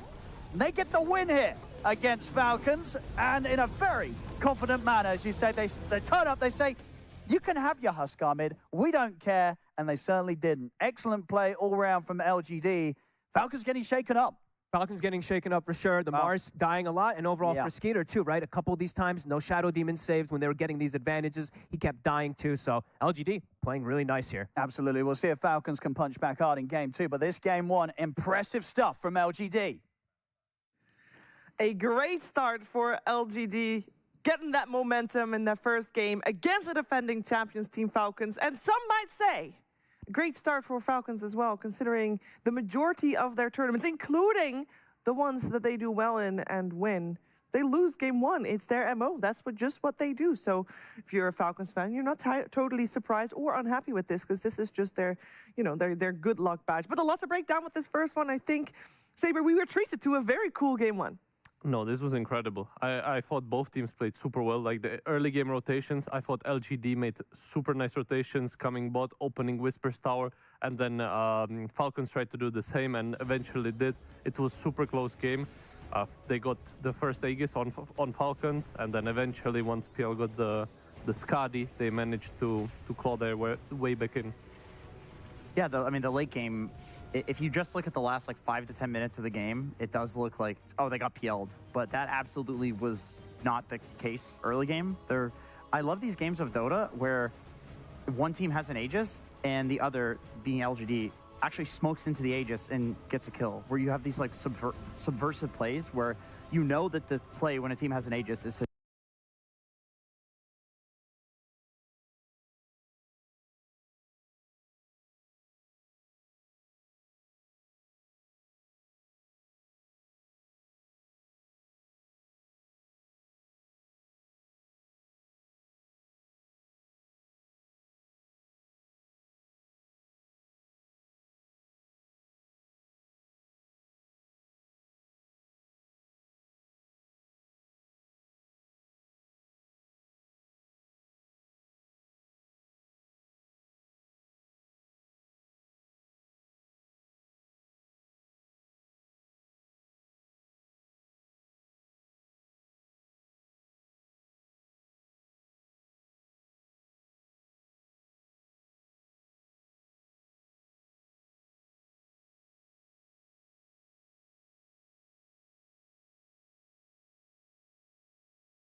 maybe they could run with it again. And Okay. yeah, LGD, they did not bother banning the Huskar once again.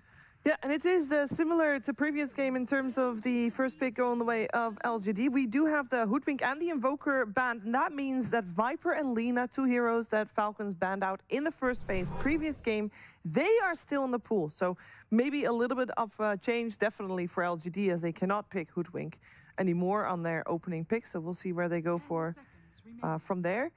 But yeah, the Huskar is still in, and LGD did not change anything on their bans. It's interesting that in my mind, it looks like Falcons, initially they were like, okay, we will have the Huskar maybe, so let's ban Viper and Lina, and there's no more counters.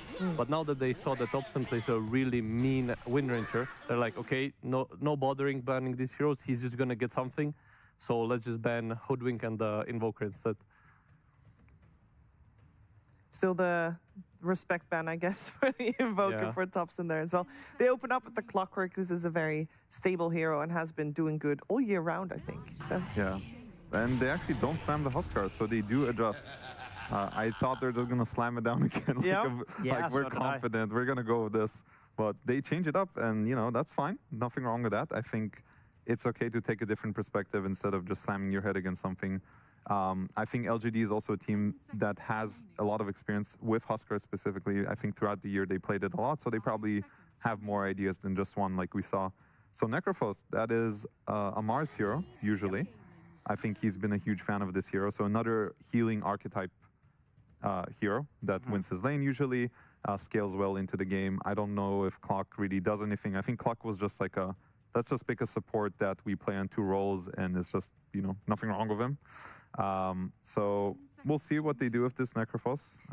Is there any interaction between Clock and Necro? Because I know a lot of people were picking. I remember when Clock was really cancer with the bowling ball strategy. People were picking cog hitters like Beastmaster, Lycan, stuff that can just insta kill the cogs. Obviously, Necro is gaining regen if you're killing the cogs, but I also feel like you can mana burn and really annoy Necrophos too. Is there any interaction here? You don't really have that high of attack speed to really kill it. Like theoretically, if you have a 4 that can hit them with you, then you could kill it. But I don't think there is much. It's just maybe you get mana burned and you don't care as much on Necro because you'll just heal the mana Get up. it back eventually. But I think they're just both solid heroes. Falcons, they love picking their toxic first pick, whether it's Huskar or Necro. I mean, Lina is a nasty hero against Necro. It's very good with Clockwork. It's one of Yuma's favorite current heroes. I could see him slamming that one down.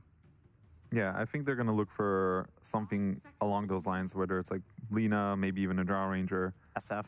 SF, Yeah. some kind of range hero. I think SF is not Yuma's favorite hero. I think he likes the other 2 more. But I can definitely see him going for that. And I think for Falcons, they're going to pick Crit, some kind of hero that can protect the Necrophos in lane. Because Necrophos is a hero that needs to have a good start, and he cannot get gone on constantly because he's a little squishy in the start.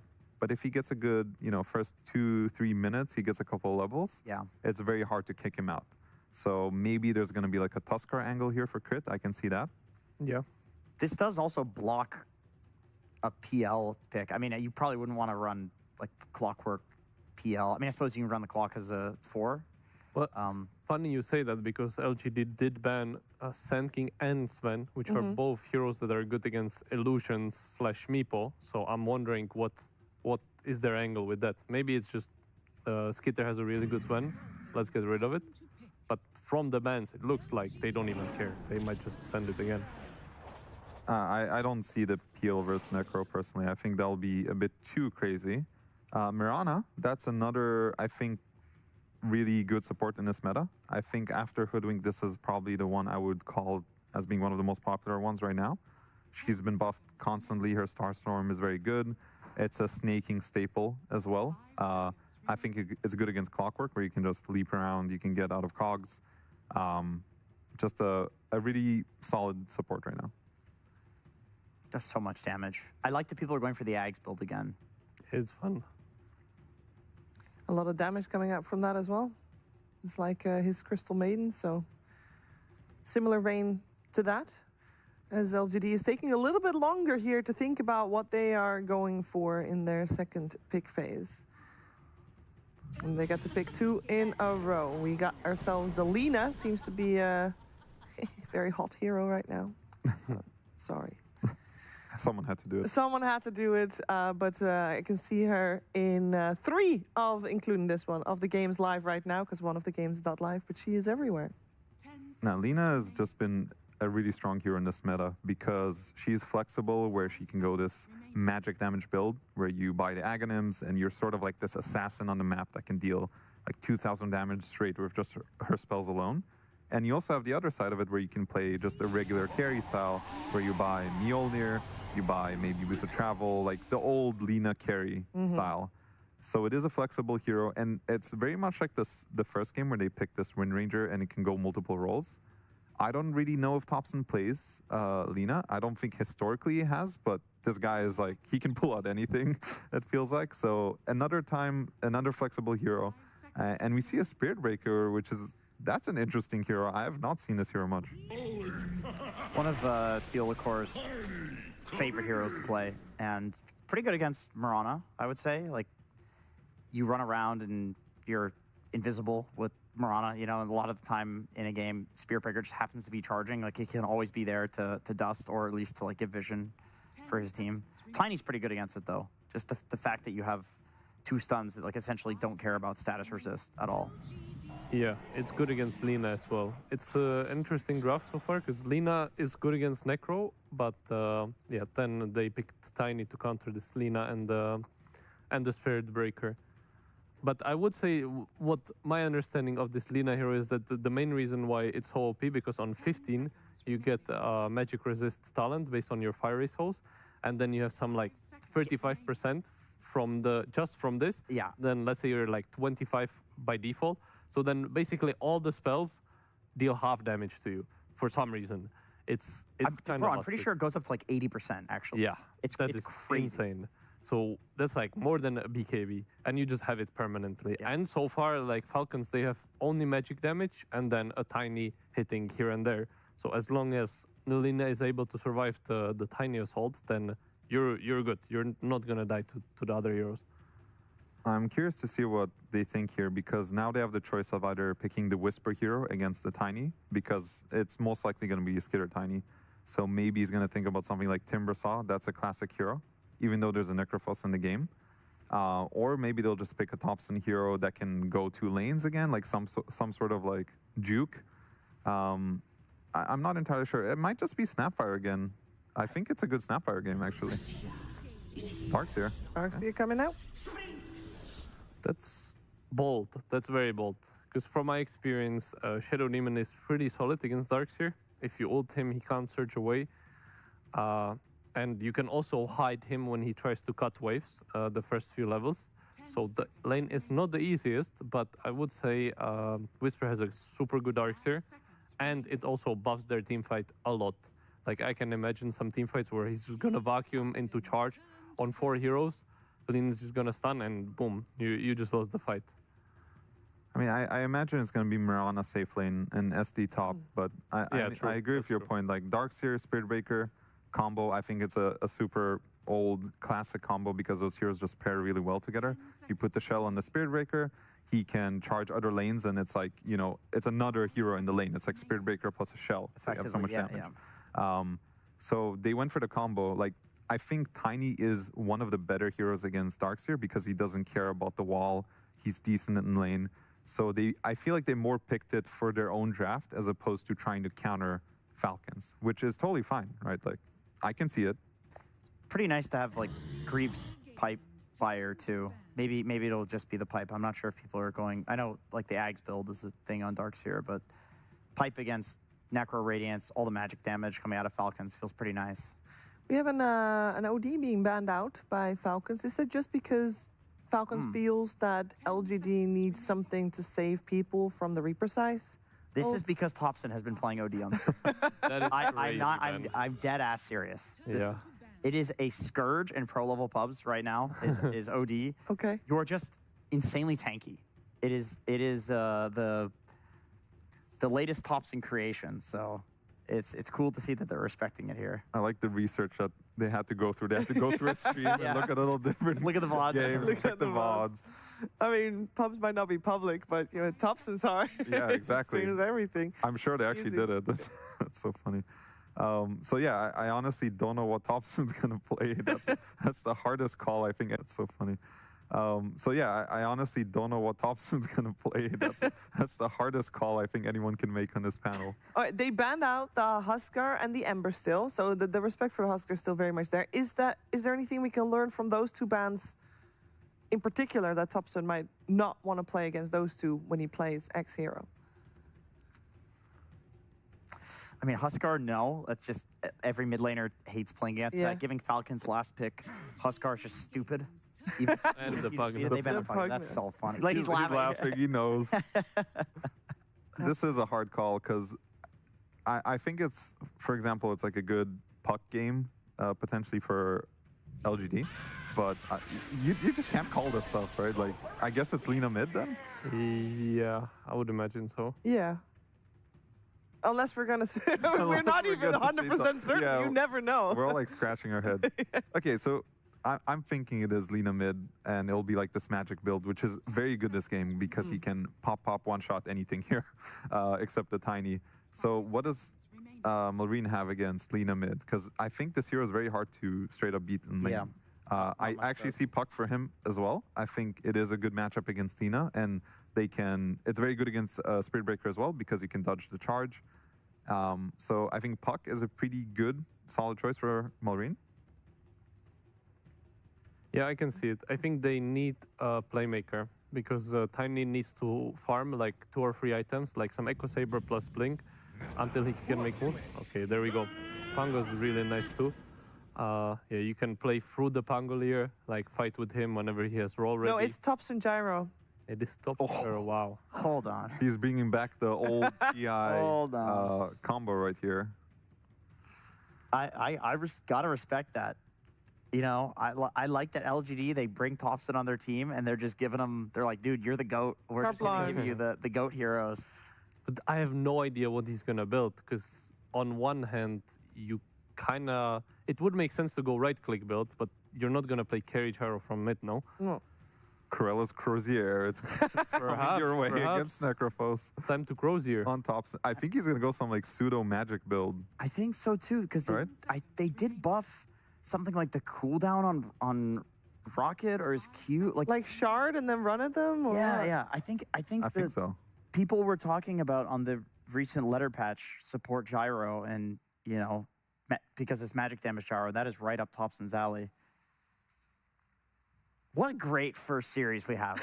I love it. TI. I What love a the Topson fantastic. X Factor. What a good day. It's some good players, Topson players coming our way with this first series. I mean, dare I ask, Saber, do you have a favorite when you see these two drafts on the screen? Yes. Yes, they were of making a course. prediction. Of I course. do have a favorite, and it's LGD all the way, always. I think they... Yeah, I mean, I have no idea what he's going to do with the gyro, but I am sure it's going to be epic.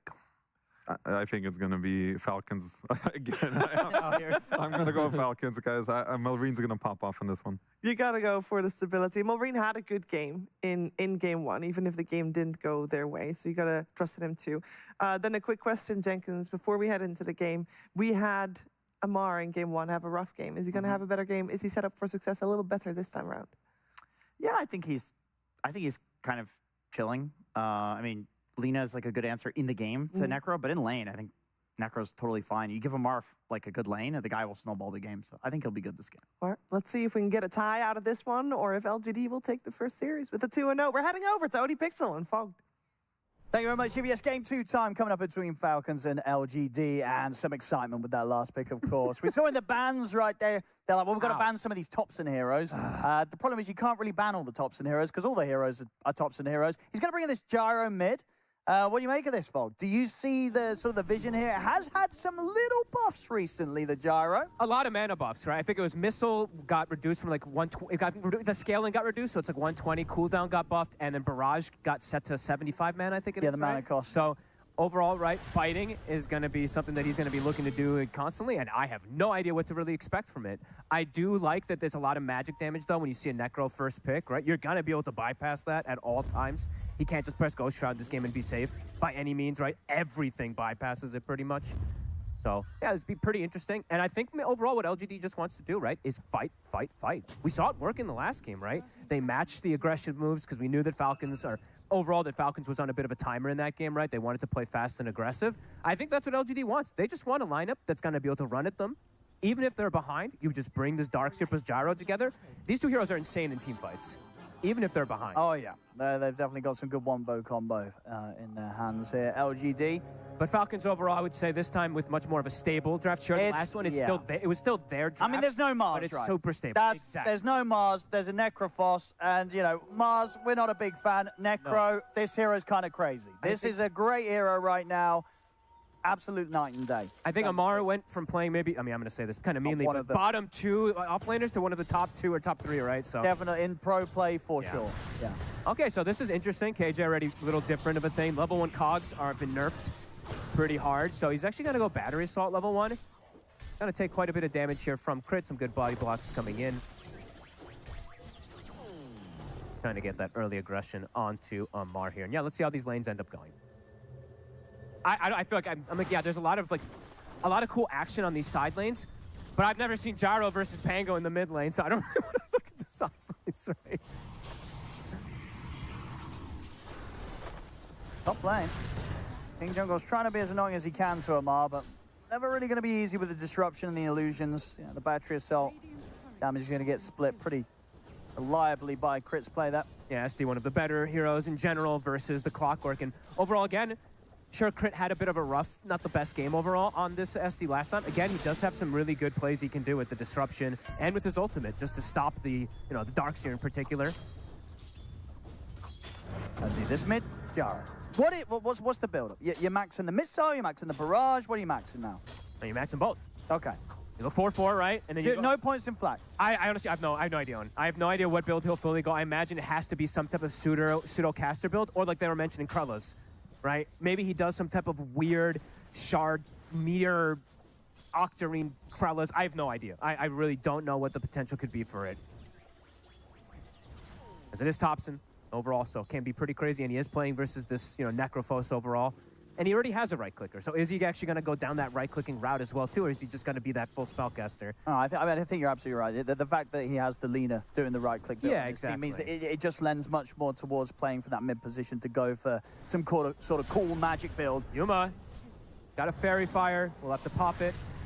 Should be all right, but the pressure already starting to build up here from these two. KJ starting to drop low as well. Yeah, it's looking tough, and as you sort of pointed towards, I'm not really feeling the level 1 Battery Assault in this situation. Not versus Shadow Demon. In most situations, it ends up being weak. But what do you get, though? Like, right, both, there's not really a great option level 1 nowadays on the clock because the cogs have gotten nerfed so much, and you don't want to give extra regen. But can you not at least stop them from getting away with these sort of aggressive plays where they're moving in onto you around the tower? Theo might just be dead here. One more hit. That's going to be a first blood for Snake King. Too much damage.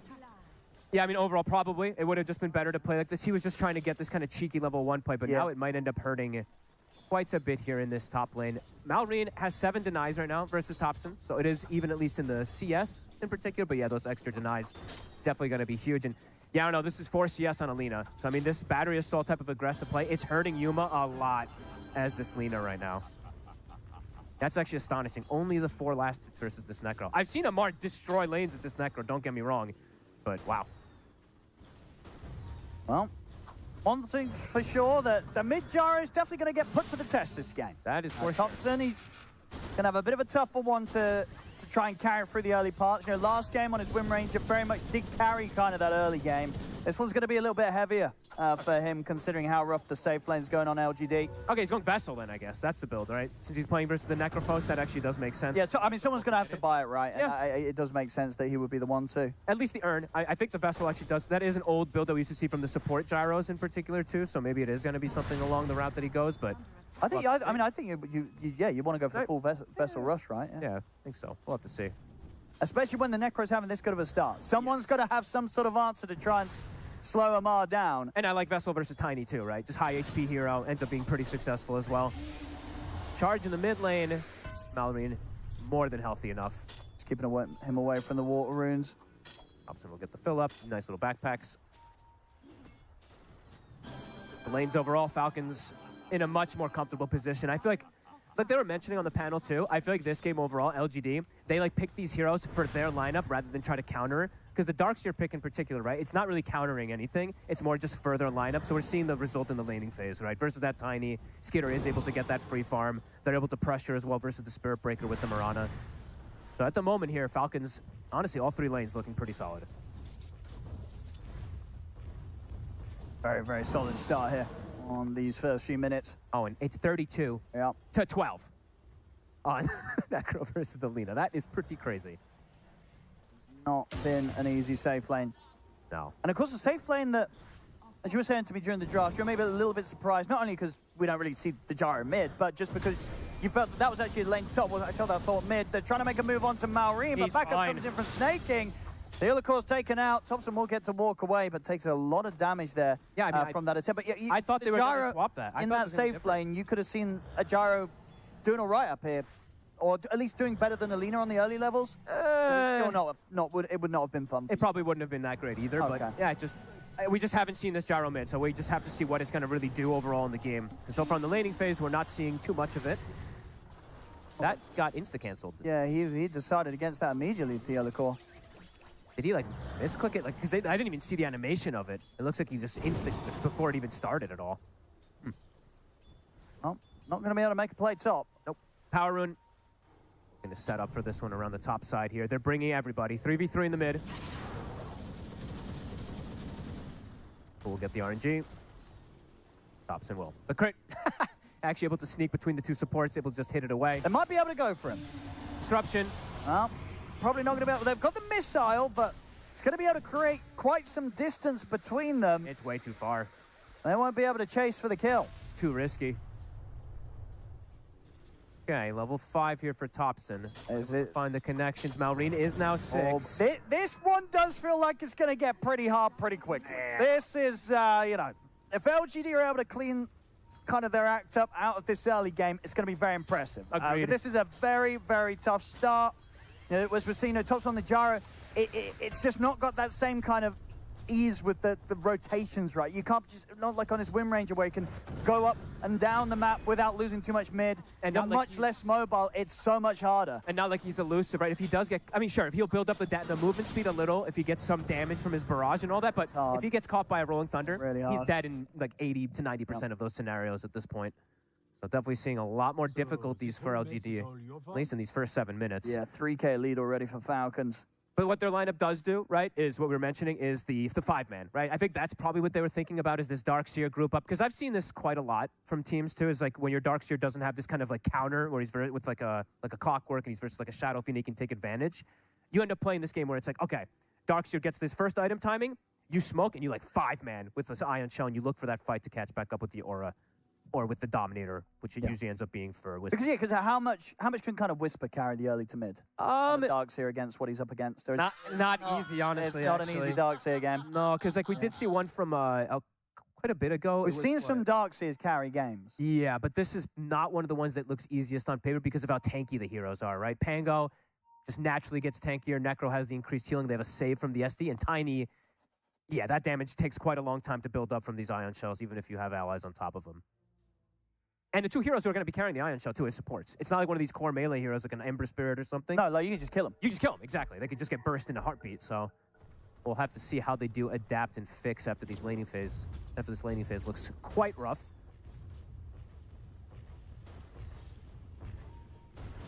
And yeah, it is going to be that vessel build that we were kind of alluding to there for Topson and see what it can actually do in the game. He's very squishy too, is my big concern too, right? A Tiny comes in and just gets a combo on him. Avalanche or a Rolling Thunder or disruption to set up into an arrow. There's a lot to bring down this gyro. It's hard to survive. And last game, of course, he did have some mechanics to save him out of Snowball. This game, who's saving him? Yeah, you can't surge someone that's stunned. No. Well, I mean, you can. It You won't can, do but yeah, anything. yeah. You know, it's not. They're not going to be able to run. You know what save he has? He has planner pocket. I mean, SD that's buys it honestly, eventually. that's the one save. Yeah, that's the one kind of one that might able to help him for some of the bigger lockdowns. I mean, there could be some redirect them. There could be some cool kind of redirects, right? If he does Yep. eat like a Reaper or something in the mid game in particular, but yeah, we'll have to see if that ends up actually working out. But I guess that's also the problem, right? Because the other stuns are not going to get affected. No. by that. The Avalanche No. doesn't do anything against Arrow, that. nothing. The Arrow, the Rolling Thunder, you can't redirect any of those. So it's a tough one. Yeah, it's going to be a much harder recovery. We see Yeah. the Boots of Travel already coming out here for the Necrophos. Looks like they are trying to bring the numbers. They throw that level 4 Ion Shell onto the Spirit Breaker. They're going for Mar. Let's have a look. See if they can take someone down here. Charge forward into the Laguna. So much healing. He's going to get the heals off.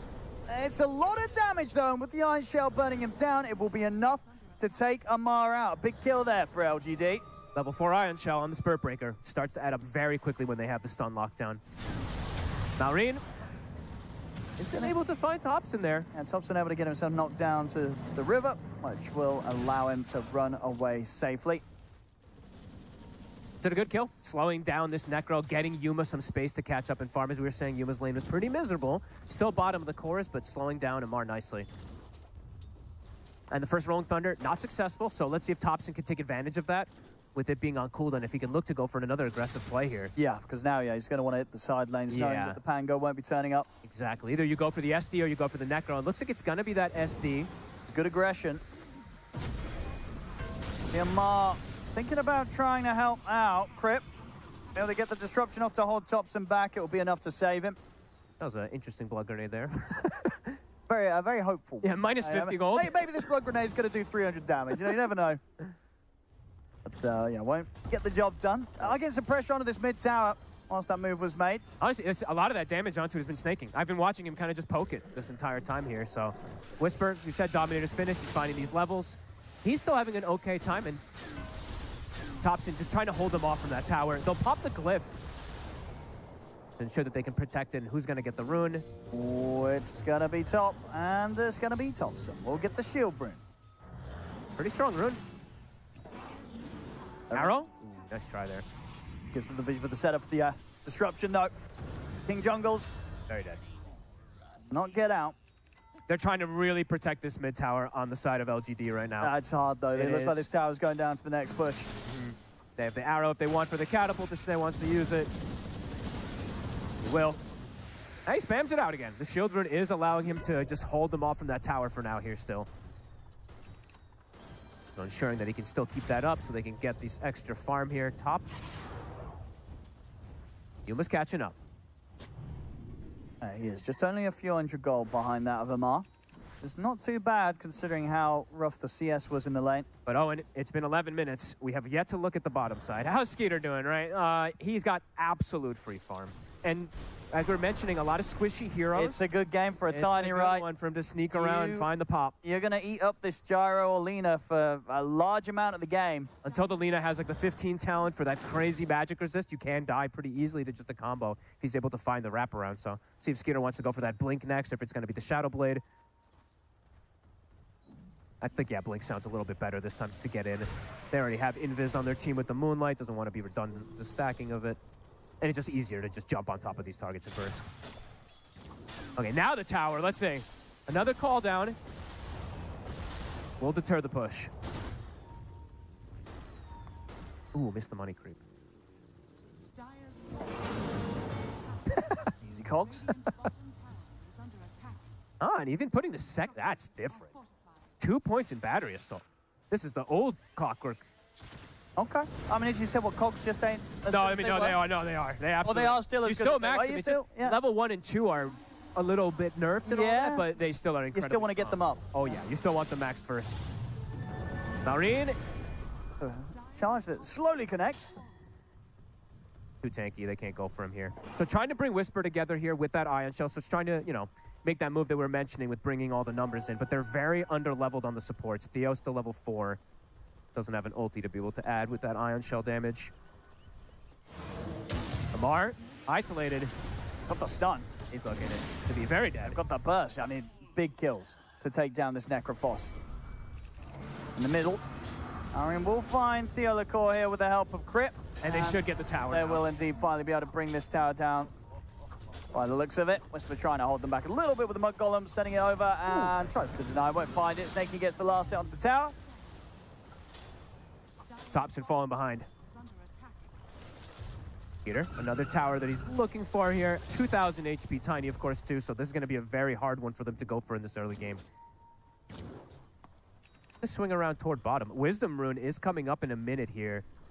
I think Gyro, I believe the cooldown was used already, too, so I don't know if he can show up for the fight himself around here, too, if they want to contest.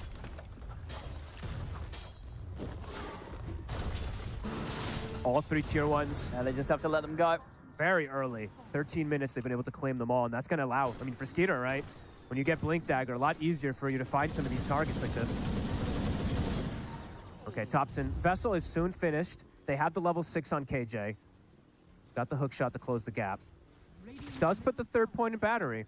Yeah, so a bit of a different approach. So this is anti-necro, so extra damage with it, I guess, in a way, but the cogs are hard to skip a lot of times. And for moves like this, definitely going to works. work out. Extra damage coming into play and more than enough to bring down Amar. Maureen and Snake King will respond. Topson. He's going to try for the TP out, but there's a Rolling Thunder coming his way. He'll do his best attempt to try and dodge the rolls, but the connections are there, and Maureen will clean up Topson on top of that. Well, they're bullying Amar, but not worth it this time at all. Another big kill that they're able to find, and now Skeeter, massive stack he's able to find, and now the blink is finished. Can look to speed things up. Snay, this is an old build that he used to do, just going for the drums on the Mirana. He's also finding a fair bit of farm here, fair bit of levels as he tends to. Now he's got a hero to play around too. Rather than just a support with the disruption plus arrow combo, now he's got that blink, Avatos, arrow combo. Pretty much anybody's gonna die to that, the 2 of them. Ideally, finding one of the big cores, either Yuma or Whisper at this point. If they can with the Tiny would be ideal. They do see Whisper right now. Speed up. Perfect reveal there, gets the jump. Nice ward. Setup. We see there on the far right there from Snaking, even blocking the camps too. Gonna go in with the hook shot on towards Maureen. And he'll be able to break his way out of the cogs. And he's got backup with him, so they can't finish the kill, and now Falcons are ready to strike back. Skeeter walks up, gets the avalanche set up straight away on the Topson. The Reaper Scythe comes down. Topson's gone. And they find KJ as well. Ooh, yeah, this is looking harder and harder. And this mid gyro is looking pretty susceptible to everything that Falcons is bringing to him. Snaking's honestly starting to catch up He pretty is. quickly. He here. might just overtake Topson this game. And overall, like I feel like this is, if you, as we haven't seen it a lot, right? But if you do want to play these type of like mid gyro, this is a hero where you have to like dominate. This is not where you can start to fall behind a big guys. I'm gonna catch up. You cannot catch up in farm. It's very, very hard. And Yuma, absolutely. Yuma and Whisper have the work cut out for him this game. I think Maureen this time. Charge set up into the light strike array. They've got him. Nice little extra bash there from Theo. The way they got to play. Honestly, just play around Yuma, play around this Spirit Breaker charging, finding heroes isolated until they have Whisper, perhaps with like the blink, so we can get these type of wombo combo plays for team fight. Just got to look for these plays when Falcons is split up, because fighting into them a little too hard right now. Well, they might try for Skeeter. He is pretty far up here. They do get some vision of him. They could consider going for it. The vessel is ready.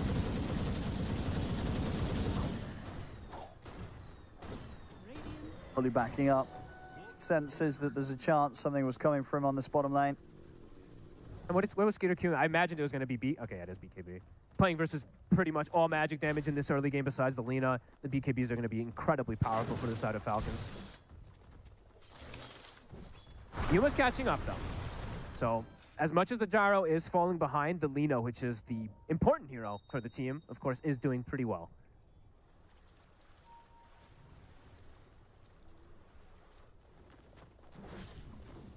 Radiant's about to be done. Has been delayed quite a bit here, as we see for Amar as well.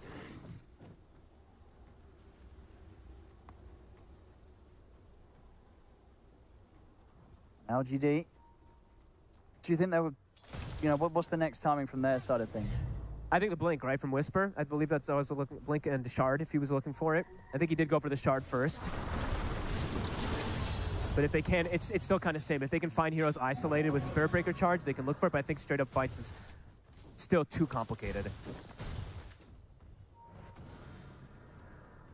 Not easy to enable things around Topson's Jara at the moment. Still very vulnerable at this point. And for him, he also desperately will need a BKB in this game, probably as his first item. And yeah, he buys the shard, so.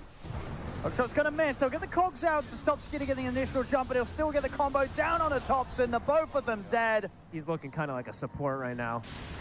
And we'll be able to blow up Crit at least with the Laguna Blade, but yeah, this game is that position with Skeeter just getting on top of him. It goes to show how powerful the time. Skeeter though, jump, but he sticks around maybe a bit too long, and they'll get massive kill. Oh baby! All right, he maybe felt a little bit safer than he should have there. I mean, he was having a great game, a clean opening, and easy kills for him to have, but sticking around on his own there around the mid, they punish him. That's absolutely massive kill. Lena's now going to be ahead. Get what 40 seconds of extra farm time. They get time to get all these ultis to come back up too. That was dangerous positioning there from Skeeter. Instantly punished. Similar, honestly, last game he had some of these deaths too, where a bit far forward, does get caught off. LGD seem to have good reads on how Skeeter is going to play when like alone in a lot of situations. Now Yuma, he's got the talent. So at 15 very close to the Aghanims. Yep. And we saw, last game, a very different hero, different style, but Yuma's, as the carry, was very solid in how he was able to kind of bring things towards that mid-game to late game.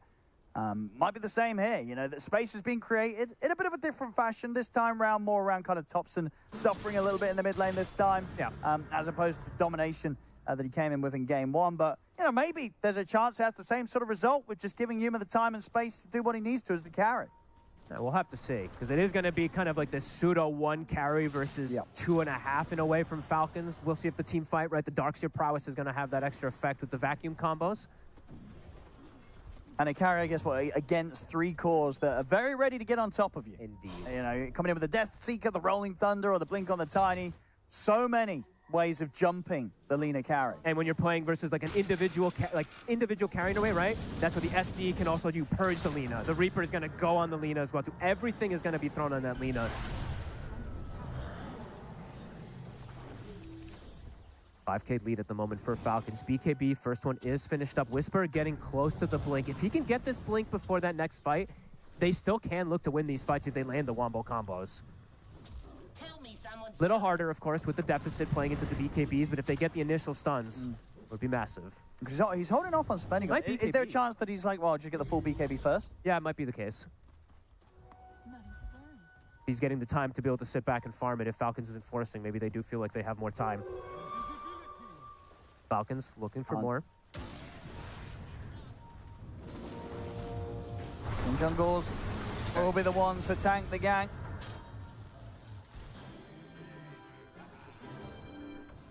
Roshan Tormentor can soon start being on the horizon. The Pango on one side.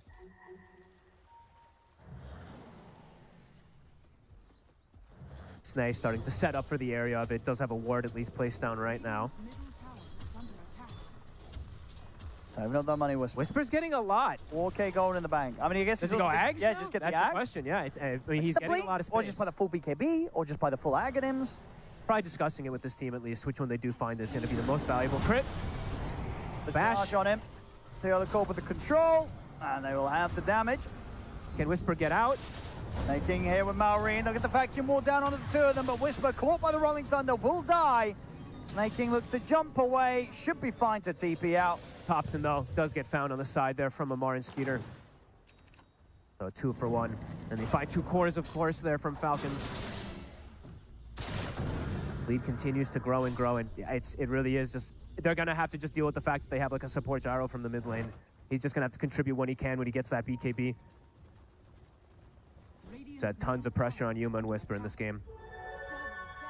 And did Whisper end up spending up? Was he still holding on to that gold? I think he did spend. He just spoiled it. Yeah, for the BKB. Makes, I mean, yeah, sure. Versus the Pango, right? In that situation, you can't just BKB and get out, right? You can't just survive.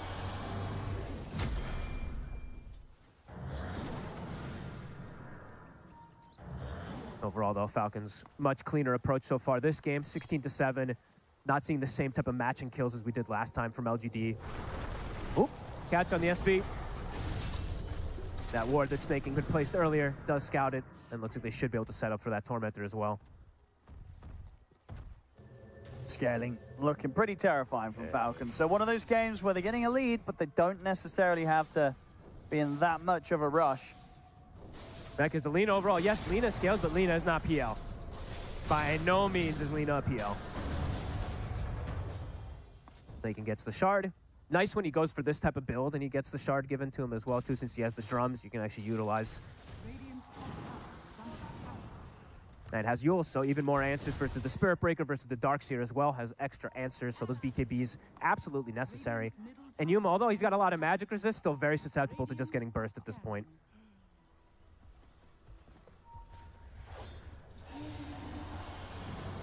They will show. He does have Maureen around to help out. He's got the Yules. Yules in a couple of leaps. Try for a hook shot, but the blink's already out from Maureen.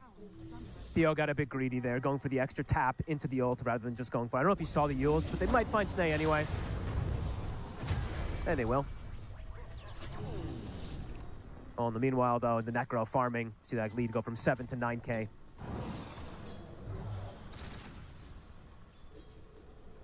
Very, very difficult to keep up on the farm as the mid-Jaro. Topson trying his best here, but after a rough early game, he very likely will stay down there on the bottom half of the net worth. And he's been, honestly, he's been using ulti on neutral camps. I was hearing it a couple times. We didn't see it on the screen in particular, but he was trying anything to make sure that he can stay at least in a decent position. But yeah, 0 and 4, not finding much of anything. Lincoln's now picked up. Necro will have that protection. Charges along the map will be a lot more difficult. Same thing, the Laguna to pop. Yeah, they're just farming. Amar looking much more comfortable on the Necro. Even though Mars is his hero, right? Like, he's just, it's so much more chill. Mars just feels, it puts so much pressure and stress on you. Necro's just so, it just vibes. I feel like we've seen it previous tournaments, you know, he always gives it one game. Yeah. You know, this time they got it away early because it's TI, you know, it is Game one. One game, game one. We're going to try the Mars, and then I think it's very likely they won't try it again. Yeah. You know, they tested it. The test was not a success. And indeed, this scenario here in game 2, without the Mars, and with something like a Necro, a completely different showing so far here. Oh, Topson.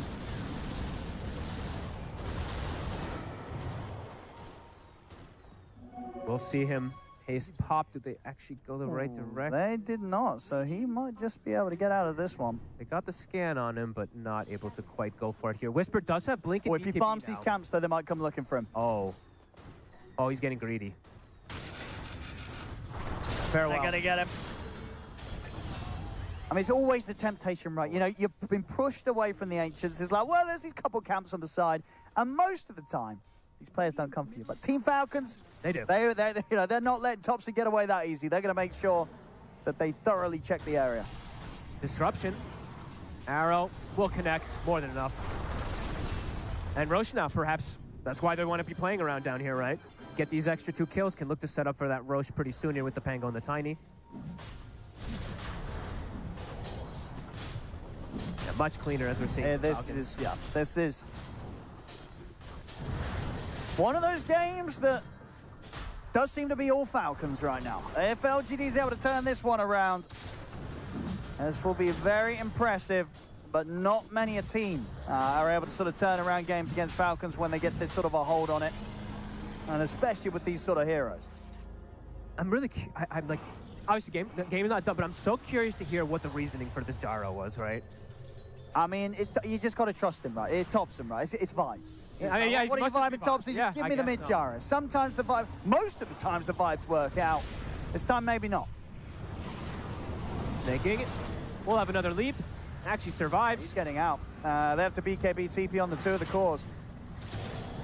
Steal Core will not share the same luxury. Still a few hundred gold off his own BKB. He will die. Having to use the BKBs to TP out like that is pretty rough too, right? Your first showings of them, and you just, there's no way that you can fight versus this. And they try to go for snaking too. He ends up surviving, 5 position, they can't even burst him down. Topson, BKB is done, but as you were mentioning, Theolacor is about to have his too, so he, like you said, Similar the third times to the support. supports, yeah. Even though he has that 1 or 2 little item in betweens too, but it's not much. All the weight on Yuma and Whisper. Dire's top tower is under attack. Bar? What the kill? And they've got the control and damage easily with Yuma around. Big money for Topson as well. Gets the last touch on that.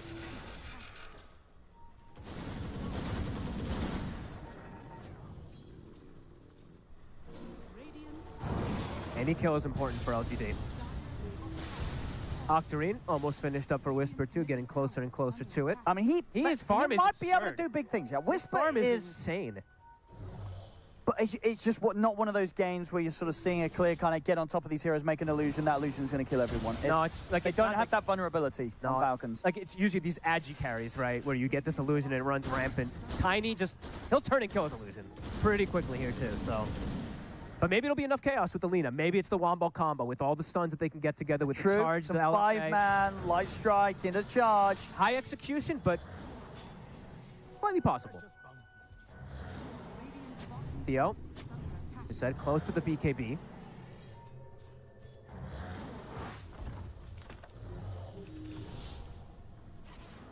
And the amount that they're forcing the waves in pretty nicely too, right? The fact that Whisper's able to always do this with no pressure, no like risk of his hero. Always gets that extra farm. The Octarine is pretty much done here. It's very fast timings. And that just means he's gonna farm even faster. Either ready to walk up. Oh, is the Octarine on the courier? No, he got it. Oh, he got Picked it. it up. So that would Jump forward on the Lina. BKB's there in time.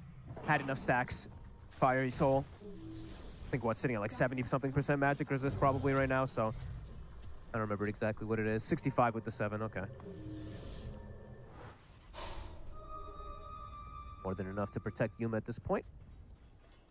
But if there's a follow-up, right? If the arrow connects, then he's very likely just dead there too, so has to be careful. In the setup on the side here, they're trying to be sneaky.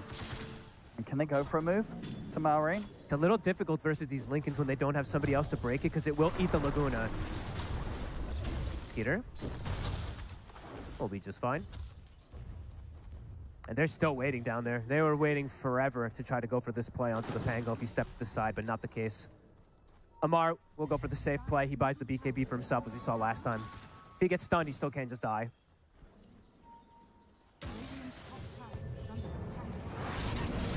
KJ.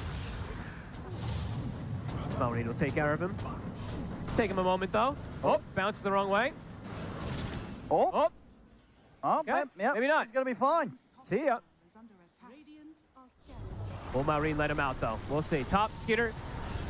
That's a big one. Ooh. Top net worth taken out there. Amar gets him with the side. Risking his hero there, too, right? Playing pretty far forward. I think that's the first mistake we've seen from Yeah, Whisper. he's pretty much not left the bottom side of the map, No. or at least, you know, when he has, it's been very cautious. But yeah, right up at the tier 1 there. Oh, KJ is being obnoxious. Look at this. Malrine just got his entire mana pool burned. Didn't get him with the ulti either. It's being very annoying. Skeeter's on the hunt again.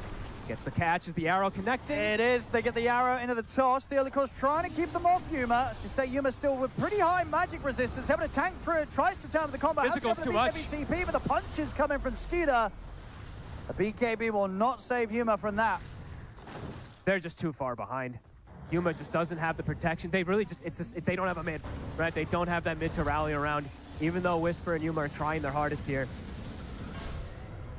Topson just too far behind to even be like a body for him, essentially. Especially into this pipe that the team's got there. Yeah, Snaking's got it. What does the mid jar do at this point? There's not a lot of options for Topson. No. Middle barracks are under attack. Now, good itemization, good plays from Falcons this time, Yep. and not hemorrhaging as many kills. We saw one on Skater in the mid lane, but that was it, right? He didn't really die that much compared to that last time on the Alchemist. Dire's middle barracks is falling. Getting the Roche, getting the Tormentor, they're taking all the boxes, getting that high ground now, getting the racks. Limited moves for LGD to make. Dire's bottom tower has fallen. And they're continuing. Still 20 seconds without the Lina. Bottom tower is under attack.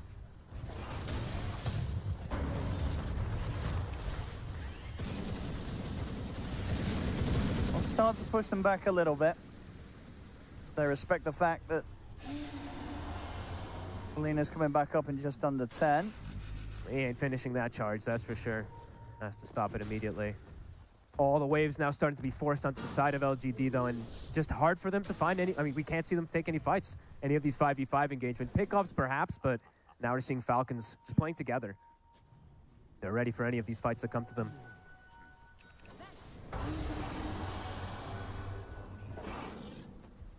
Too far out now. You know they're all going to connect. They're trying to find that small little pick off, and now Malrine getting the jump. Straight in on the Topson. We'll be able to dodge the arrow. Whisper. What's the BKB? Maybe seeing if he can find some sort of way to fight back, but they're completely spread here, Falcon, so no chance for a big combo. He'll just settle for the ball onto Amar.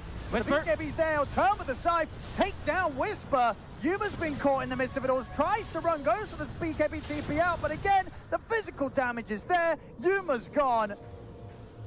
As LGD, they just do not have anywhere close to enough to throw back at Falcons at this point in the midst of these team fights. They don't have the damage.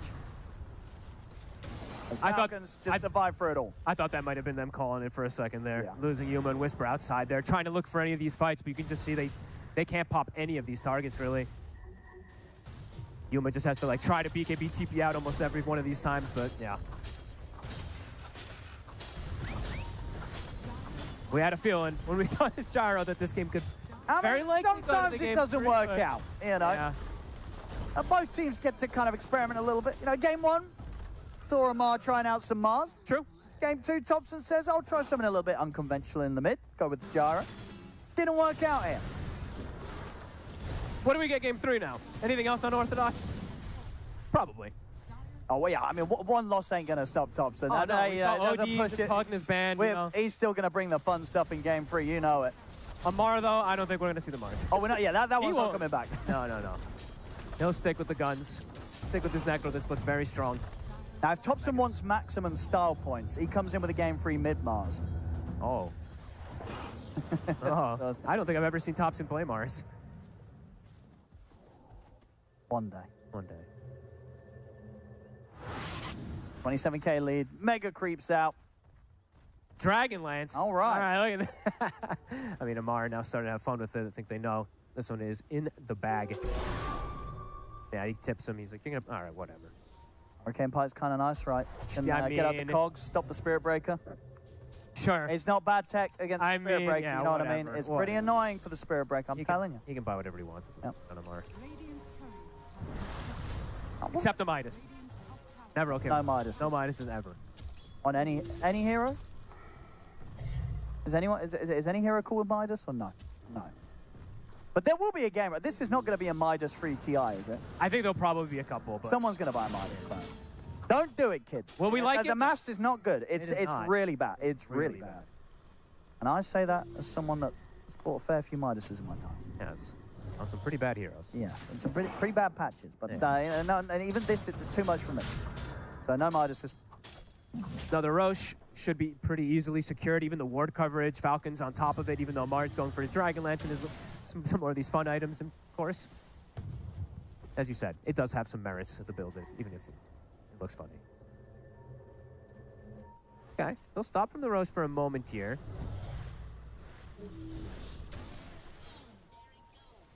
They just want to kill. And Skeeter at this point, literally anybody's going to die to him, even solo. Yeah, he's had a great time on the Tiny this game. Absolute freedom, right? Yep. As we said, the Darkseer pick was not to address the Tiny, but Tiny's able to do pretty much anything he wants this game. Dire's middle tower. Get the Roche, Another one. the Aegis, get the throne. The plan here for Falcons.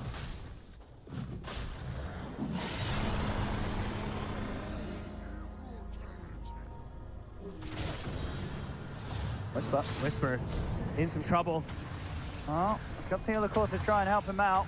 Well, that almost helped, actually. Bashed him into Whisper. Iron's going to stay hot in the chase. He's got a blink, but he gets hit again. Bye-bye, Whisper. No buyback on him either. So he's going to be dead for the defense. Amar, Topson. I'm going to try and go for him. The Manta's there, though. Barely any damage being taken here by Amar. Now he's just fighting the two of them. Go for the scythe. Arrow. Azuma is going to try healing up here. Mosquito comes in with a wraparound. Couple of right clicks from the Tiny will do it. Azuma gone. No buyback on him, and we're going to a game 3. GG's called. Falcons striking back ever so hard here in this game too. LGD, we get some fun stuff. They try and come in with the mid gyro. This one doesn't work out though for Topson. No, on top of the mid gyro not working, the lanes also were pretty disastrous, right? It was 36 to 12, I think Yeah, it the was. safe lane Necro fell versus apart Lina. very early on, very quick. The Yeah. Yuma did manage to recover a little Did. bit, but the start was rough. It was. So overall, I think Falcons, they pretty much ticked all the boxes this game. Much much cleaner. better, much better from them. Overall, everything looked much better. Absolutely. Absolutely. Well, can't wait to see what's going to go down in game 3 because we're going to get one. It's 1-1 now here with Falcons taking game 2. To be honest, I don't think anybody is going to complain about getting a game 3 between these two teams. Maybe a little bit too cute on the gyrocopter mid, but hey, I am very happy that they tried, and I can't wait to see what they'll try for game number 3, which will come your way, of course, very soon. We're first going to break down this game, as there was a lot to talk about. It was not just the gyro flopping in the mid lane. It was also just Falcons, as our commentary team said, playing very clean, Sabre. Yeah, this was a really nice showing from Falcons. Amar, especially on the Necro, you know, that's his classic. He popped off. Marine made so much space. And yes, Skitter on his tiny, it was like super hard to play the map. He was picking off everybody. With the Mirana combo as well, you stun someone, he gets arrowed. What can you do? Yeah, I think, Fly, this is the type of Falcons that when you say they play stable, they play structured, this is what you mean. This was just clean showing. Yeah, this is definitely Falcons Prime. You know, I don't know if it's like some self-fulfilling prophecy about game 1 that happens for them. Fair. Game 2, they turn up. I think that is a skill in itself, just being able to recover after a loss and be like, hey guys, it's fine. Let's just reset. We did XYZ wrong. Moving on to the next game and just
which, in terms of bans for Falcons, they kept it the same as the previous game. So they still keep it the way they adjusted for in the first game. And we got in the third new first phase pick. It's this time the Mirana.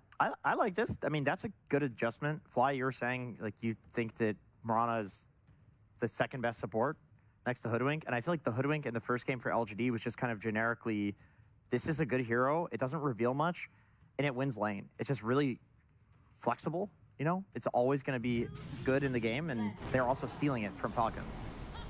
This is very interesting because this is, you know, every game we've actually had different openers with a lot of the heroes still being in the pool, where now they take the Mirana, which I do think is a good adjustment. If they want to stick to the idea of first picking a support, you might as well take the best one in the pool, which was Hoodwink. The clock didn't work out. Mirana it is. I think Mirana's looked amazing. And now we get Lina instead of this Necrophos or Huskar that we had. So this is also a change up from Falcons. I'm not sure what the read is exactly yet. I know Malrine plays a fantastic Lina mid, and she is a very strong hero in the meta. I don't think they really interact that much, you know, Lina versus Mirana. I don't think there's anything crazy between these two interactions. So it's just let's pick a generically strong hero that we believe in. Maybe Skitter plays it well. I would not be too surprised. But I can also just see them putting it on Malrine mid. It's also really nice to have Lina there, because they can flex it since they have last pick, so they can decide after when they're picking their last hero if they want this Lina mid or safe lane. So as far as like draft is concerned, I think this is a really strong opener from Falcons. Crit is the one person I could actually see playing for Lina as well. They could. He used to, but I think this hero is just so much better as a core. Not, you know, not that you can't do it. You can do anything in Dota. That's the beauty of the game. Like, you can always find a way to incorporate some new idea. But for Falcon specifically, this team is so, you know, they have their ideas. I think they will stick it on a core. And if they do, I'm going to assume it's going to be mid, but we'll see what the matchups are, because maybe LGD wants to take something from Falcons in the previous game and go this Pangolier route against Lina. This like heavy physical damage, can lane okay mid lane, combos well with the Mirana as a follow-up. I can see that, but that would not be a crazy hero for Topson. Might be too stable, perhaps. Yeah, I'm interested to see what is the counter to Lina, because I've not really experienced it much. So I'm wondering what kind of idea LGD has against it. Usually some physical damage is good, like some Lycan, Tiny, Axe. When they banned two of those heroes, they banned Axe and Tiny. So I'm interested to see. You want to be able to basically have some gap close against Lina, because you don't want her to just sit in the back and be able to either right-click you or cast her abilities, depending on what style she's going for. So any sort of jump, heroes like Spectre, for example, are really good against Lina in the game, because you just press Haunt, you find the Lina, and you try to target her in fights. So I'm sure Cafs is probably thinking of what kind of hero can fulfill that role for us. I think Pangolier was a good example of that, because he has physical damage and he is gap close. So he's definitely one of the better ones. So the bans are a little interesting with the Axe and Tiny, because those two heroes could have been good for LGD, actually. What about, and I know it's not a good hero, Whisper Batrider? You're talking about gap close. I feel like this is a very good gap closing hero. We have talked about that as a signature hero, and that we want to see it. I think it is good against Lina. It just feels rough as a hero in general with the Firefly nerf. Like, you do not farm as quickly as you used to. It's true. But Whisper could also perhaps do like a punch. Can you see it? Oh, I like that. I would love to see it. That sounds nasty. I mean, they can run it on Yuma too, so it's flexible. Yeah, that's a cool suggestion.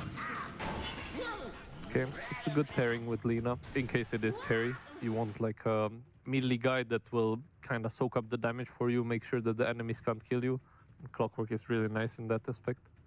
I think Crit's been the only one who played Clock for the previous, I don't know, like 20 games or something. You could correct me if I'm wrong, but yeah, even when I played against them, or we played against them, it was always Crit on the Clockwork. He will still fulfill the same role in the game. Like, it's a good pairing together. Like Saber said, Clock and Lina, they can just play on the side lanes together, look for pickoffs. But LGD goes back for the Wind Ranger, which was, you know, it was really good in game one, and it was a flexible pick where they could kind of hide what they're doing. And I think it is a good route for how they're drafting. And I think now they're going to look for like a melee hero to combo with this, maybe the Tusk again. Okay, they go Shadow Demon actually.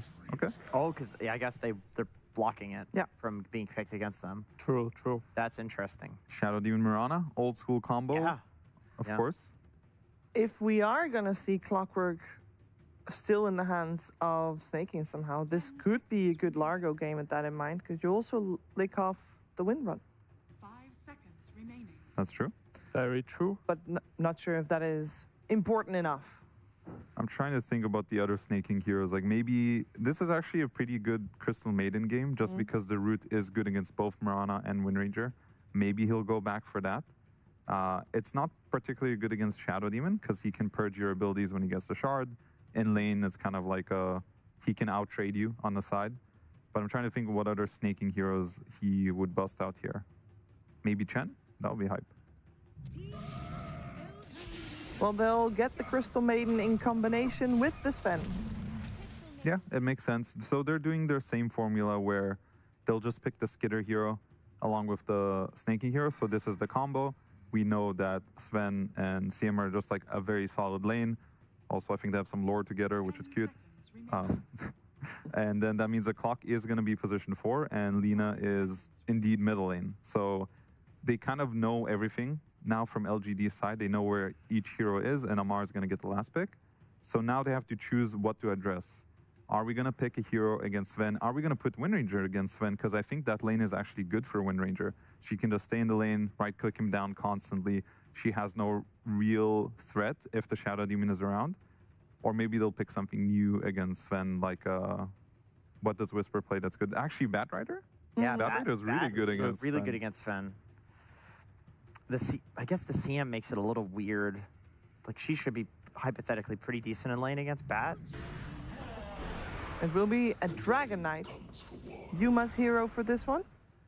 It could be mid lane. That was a old answer to Lina back in the days because Lina relies on right-clicking you in the mid lane and constantly harassing. And Dragon Knight was a hero that can withstand that because he has this passive regen and armor. He can just stay in the lane, and when the Dragon Knight hits 6, you can pressure the Lina really hard and attack her tower, which, you know, Lina's not happy about. Later in the game, Lina does go this magic build, which is going to be good against Dragon Knight, but this is like an old school answer, and it ties their heroes really well together. What they were missing, they have all these like snipers, right? They have like the Wind Ranger with the power shot, the Mirana with the arrow. They needed like a stun, and Dragon Knight is a stun. So it kind of ties their draft well together, so I kind of like it. Yeah, they needed some dude to make first contact, so all of the like response heroes can go in and do things. And DK is like a very boring hero. Nobody's ever like, oh yes, DK, Yeah. my favorite hero. But it was needed for the game. So they banned Timber, so they're thinking the same as me that it's probably DK mid and Wind carry. Even though Whisper does play Wind, so theoretically it could be Wind offlane, but I'm imagining they will probably pick like some Snapfire Bat kind of hero and just have the Wind. Now they need to make sure to ban like another counter. Mars is already kind of good, even though Tal hates it. Center's already banned, so Axe is already banned. There isn't many offlaners left that would counter Wind. Yeah, these bans are definitely, they look like they're protecting the Wind Ranger carry specifically, right? That's the logic here. But I can definitely see them putting Wind top as well. It's this weird situation for LGD where they have a lot of options, and now it's going to depend on Yuma and Whisper between themselves, like who's confident to, you know, pick their matchup here. I can definitely see both routes. I'm trying to think what else can pressure the Sven in lane. It's a bit hard. Like, I think Timbersaw was definitely one of them. I'm really curious about the Bat. I don't think they're going to do it because, like you said, Crystal Maiden is decent against Bat Rider. But I think it would have been really cool. They banned out the Kunkka. So that wasn't even on our radar. It's a cool ban. I mean, Whisper is one of the few people that will play it. And it does actually do pretty good against Sven in lane just because of like the slow harass that you do. And he can't it's not that easy to kill him, even with like the double nukes of CM plus Sven. 5 seconds. I mean, Saber, what do you think? If this is your pick right now against Sven, what are you going for here? Sven CM. I would ask for Largo, because I like Largo, but I don't think Whisper plays it. There we go. Let's Oh, go. Whisper Bat. That's so hype. This guy is such a menace on Batrider. I think every time we play against him and he played Batrider, he would always find a way in lane to get that one kill on us. And he would like snowball the game. I don't think I've played against anyone as good as him on Batrider. So I'm really excited to see what he can do with this hero. 5 seconds. And now we need Amar's hero against Wind Ranger.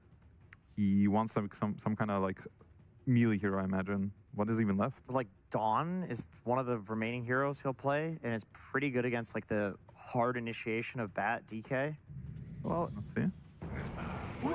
going back for the Pango. Yeah, that is Amar Pango. Honestly, so many heroes were banned, I could not even think what's left anymore. But it is a classic Amar hero. I think it fulfills another role for them where it's just a stable Falcons draft. They have double initiation under cores between the Pangolier and the Sven to make space for the Lina in the fights. But LGD, they did get that gap closed that we talked about against Lina. They have the Dragonite and the Batrider. So this game is actually very interesting. I think both teams have a lot of potential to win. I don't see which one wins clearly draft-wise, but I'm a bit biased towards Falcons, so I'm going to go Falcons. Very important question. There's a lot of people watching that are very heavily invested in the success of Topson. And he's playing Dragonite, and we already pointed out that's kind of boring. Seconds remaining. How is he going to make it not boring? It's Topson, a la Dragonite. He can make it not boring. You guys think he'll cook some build? Is there a He'll cook. Topson build that's available on DK? Is it a hero that even has builds like that? He's gonna cook. He's gonna cook for sure. But I think he will go with the standard blink. But then after the blink, cooking will start. Gonna put the heat on. A lot of salt on this, Yeah. on this one. You think Well, this is we'll salty see. one? it We'll too see much how salt? much he salts it. How can you cook on a DK? What are you going to make? I don't know. Maybe Hydra's breath. That sounds fun. Oh, that's Perhaps good. Okay, Cruella's okay. Crow's here. Maybe he can sneak it in. This guy cooks. He's a chef. Oh yeah. I respect that. I respect the Krellos on TK. I like it real salty. All right. Yeah, yeah. So we know Fly is going for Falcons with this draft. Jenkins, you on board with that? Or are you going LGD? Oh, I want to believe in the Whisper Batrider so bad. But I have seen people try to make the hero work. And since the nerfs, since Batrider was like the best offlaner a few patches ago, it has not looked good. But if there's anyone that can pull it off, this guy's the best. Yeah. So I'm very curious to see what his build is, how he makes it work. Okay, we're going to find out what's going to happen. Deciding Game 3 coming your way with ODPixel and Fogged. Thank you very much, Steve. Yes, game 3, ladies and gentlemen, here between Falcons and LGD. Topson is switching it up again in the mid. We're going to get the mid DK this time round. Of More course, normal. as the panel said, not the most exciting of heroes, but that's not because we see it a lot now. It's just because over the years we've seen it so much, and the hero just never really changed. A DK is always a DK. Is it any good, though? We'll have to see. It rounds the draft together, right? They needed somebody that's that start. Otherwise, the SD and the Mirana, they're the ones that have to kind of do everything to start those fights. So he's the one that they can round up around. And it's an old school counter, like the panel was mentioning, versus the Lina. You just breathe fire on him, reduce the damage. You're tanky enough to be able to withstand versus it. But that was in the old days. How is it going to be now with the new Lina, with the overheating, with all these kind of different things? Is the DK actually going to be able to withstand all of this in the lane? We'll have to see. And then, of course, Whisper playing this Batrider, his hero, pretty much one of the only ones that you'll see probably played at this tournament. He is nuts on this hero, so we'll see what he can do. And how does it look as a back game? Versus the Sven, it's fantastic. Sure, versus the Lina, you'll have your issues. Same thing versus like the clock and all that. They have ways to address you and to deter you and push you away from getting on top of some of these targets. But versus Sven, you can do a lot in the laning phase to harass, and that's where Whisper, like they said, that's where he runs away with games. He gets like 1 or 2 kills in the lane, and he's able to do so much with it. So I think a lot of eyes on Whisper, even though this DK is, you know, quite different as well, too. It's the bat that's really going to pull things together for LGD. And for Falcons, honestly, it's similar stuff that we see from them all the time, right? Very cookie-cutter kind of lineup. Amar was running out of heroes to pick for that offlane, so I think this was one of the last ones left. But does it feel bad, or is it kind of like, well, we didn't have many options, but It's decent. offlane Pango's still pretty nice here? It's pretty damn good. Yeah, not too shabby at all. Oh my god, Crit just got an insane amount of damage onto Yuma there, just with attacks. Not a fun way for Yuma to start the lane. No, definitely not. So it looks like the start here for the lane is kill the range creep. And let's see, yeah, can Snay secure the lane with the Sven and the CM. Double stuns, being able to prevent Whisper from getting on top. Let's see. This is an annoying lane, actually. You have Sticky and you have Shadow Demon poisons and all that. Oh, yeah. Sticks are going to be incredibly valuable at level 2, of course. Even level 1, perhaps. But let's see what they can do. Because I've seen Whisper, you know, even some of these like unorthodox kind of lanes can just get a kill or two. Just run away with things. Mid, see how those first few waves go, because that's where Topson can have some amazing success. Yeah, if you're able to sort of get the advantage on CS on the first few waves, get a good amount of denies in. I think overall what LGD has gone for this game is just not getting kind of crushed in the laning phase, because that last game, besides Topson just having a really tough time on the gyro, it was kind of all 3 lanes, just not really able to get out into a good mark at the first 10 minutes. This time, it looks like it should just be, right? Yeah, a much easier time learning as the DK. Yeah, even though, as we say, we might still see some pressure and heat being put on by the Lina, because Lina is that good right now. But yeah, regardless, much better shot at getting good CS as opposed to being on like a gyro in the mid lane like he was last game. Yeah, in top lane, right, they have this double ranged versus double melee. Yuma should have some great success up there too with just securing those last hits. And bot, that's the one that can be that volatility.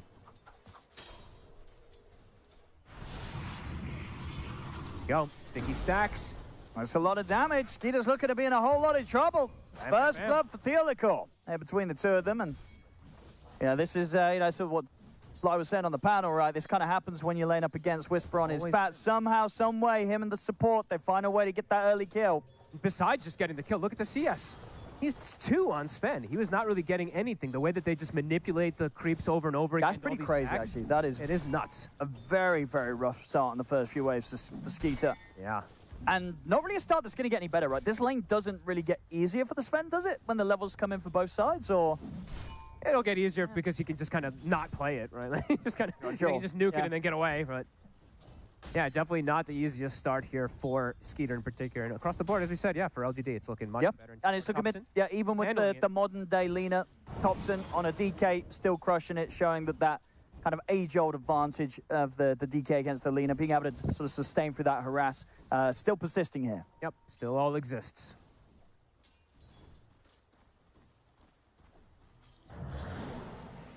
And here, too, it's like Snay with this Crystal Maiden versus the Shadow Demon. Like Fly was mentioning, this isn't a hero you can trade with. Cannot trade with SDSCM by any means. Sure, you've got Frostbite, but Menace is way stronger to just trade with you. Yeah, Skater is really struggling. Damage is starting to build up, as we see. Level 4 for the Lina. Topson is starting to get brought pretty low.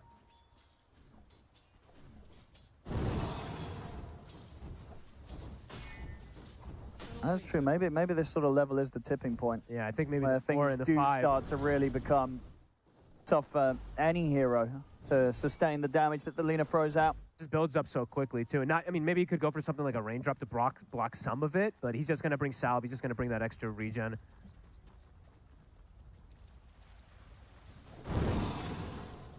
Keeps getting hit by the nukes too.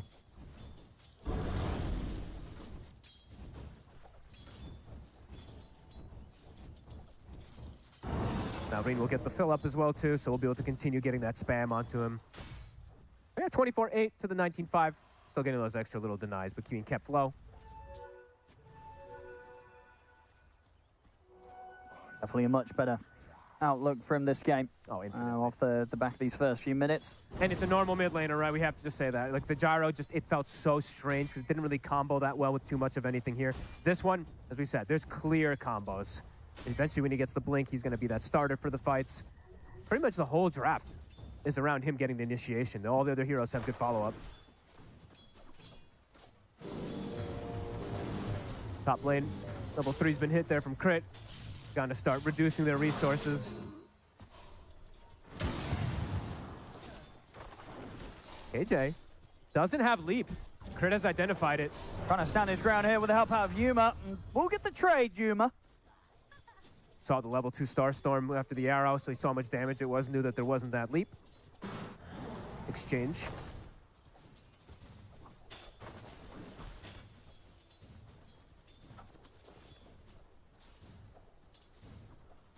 Starting to fall pretty even now across the lanes, really. The The difference being that when you compare the side lanes, Yeah. still a much slower start for Skeeter on the Sven. This is an interesting pickup. I usually feel like I don't really usually see Amar go this build on the Pangos. He's usually one of those like naked diffusal blade rushers that I've seen from him when he's having a good lane. So feeling like he needs some more HP to be that frontliner for his team, going for a Falcon blade. Bit different than from what I've seen from him. Bottom, some small recovery, of course, coming out from Skeeter. Rotations.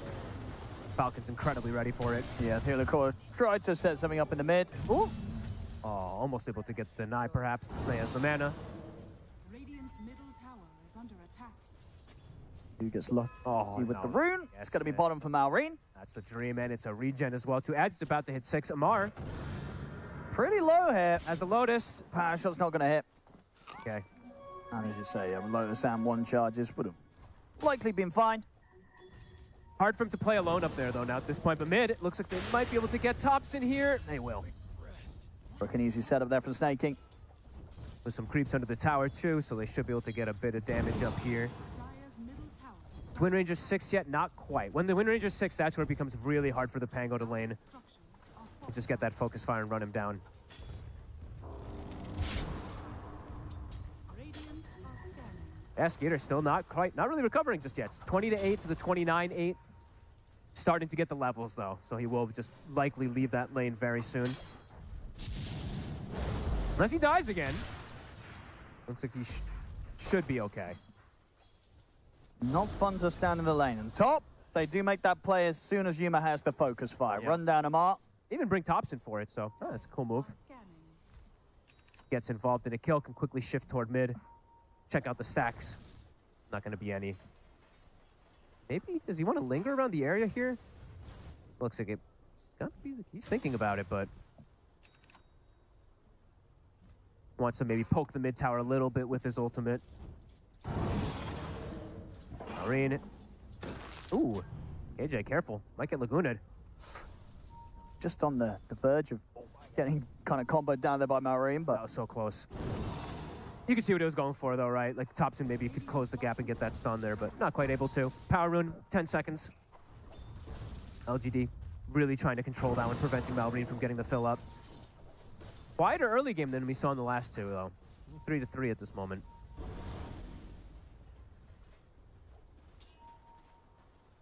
rune. Bottom rune. Topson gets an arcane. That's very nice. A really good one for the DK, especially for that next ulti form if he's going to have it up in time. Skeeter is still only level 5, too. They want to punish Whisper. They're bringing numbers. Yeah. Coming in with Malrine's TP. Disruption will buy a bit of safety. But as he comes out of it, no way to get out. Shackle not going to latch completely, but Skeeter's very low. The power shot comes in. Yuma taking Skeeter out. Now the focus fire turns over towards Malrine. They might have killed Whisper, but LGD, quick with the responses, fights back. A lot of rotations. See if Crit and Snake can clean anyone else up. Good moves there with the cogs from Crit. Does allow him to ensure that Yuma does not manage to run. So a 3 for 2.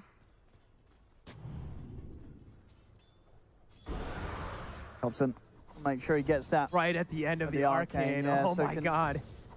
Try and maximize what he can do with these early dragon forms. That's a big, like, pressuring this bottom tower is definitely going to be the call for them right now. A lot of resources have been used from Falcons there to push them off. Should be able to get almost the whole tower here with this DK ult now. Radiant's bottom tower. Whisper's going to move up to the top. But Falcons, they are hot on his heels. Some fast moves. They'll take him out. Wait, and Snaking's level 6. Oh god. Whisper's like, wait a minute. What the? Radiant's bottom tower. Couple of bounty runes as well for Snake King to pick up for the team. Okay, wow. I mean, that's, yeah, catches him completely off guard. The wraparound and the level 6, both positions. Really clever there from Snake. Full tower, though, will be claimed. So good aggressive move from LGD. They're going to have access to this bottom side, which is where Sven does like to live. Radiant's bottom And what do you expect from Topson on the build? Is it just going to be this blink to open things up? I think so, yeah. I would imagine. I imagine, like, what, maybe Blink Mage Slayer? Or Blink BKB? Sounds a little boring for Blink BKB, but... Oh, what an arrow. that's a clean one there for King Jungles. What a beauty. Nice Skater continuing to struggle. Look at the difference between him and the other carry, right? 1,300 at this point in the game. Topson. DK forms back up. But the power shot slow as well. Malrine tries to turn. Shield Got Prince shield. there is going to protect him. Crit comes in with the cogs, holds back Topson. 5 heroes from LGD. Crit should die for this, but was at least able to make sure that Maureen gets out safely. Holy moly, the aggression that they're bringing. They literally bring all 5. DK form coming back up probably because of that arcane rune usage. Can maybe get some damage onto this mid tower because of it too. Maureen. In from the side. Okay, Amar is gonna get involved now. Look for the support kill, and he finds it. What an angle. And he's tanky too, so this build that he's gone for, right, rather than Diffusal, Treads plus Falcon Blade, this is a 1500 HP Pango. Could be annoying for them to just burst down in the early game now at this point. Yeah, because they've obviously got good setup and stuns, but it might not be as quick as a kill as they would have hoped for if they do try and throw things down onto the Pango. Yeah, their damage actually, it takes a little bit of time to build up, so it absolutely could be enough to protect him until an ally gets there. Top, Yuma. Up the other core here. Maureen's very fast. He's got boots of travel.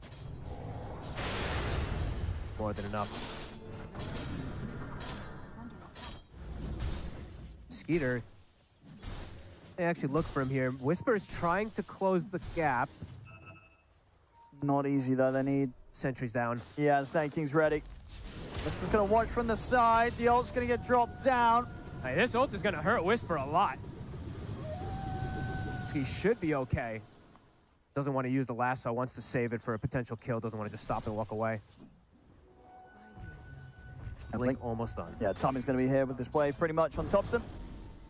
Picked up quickly, 10-7, 17 kills now at this point.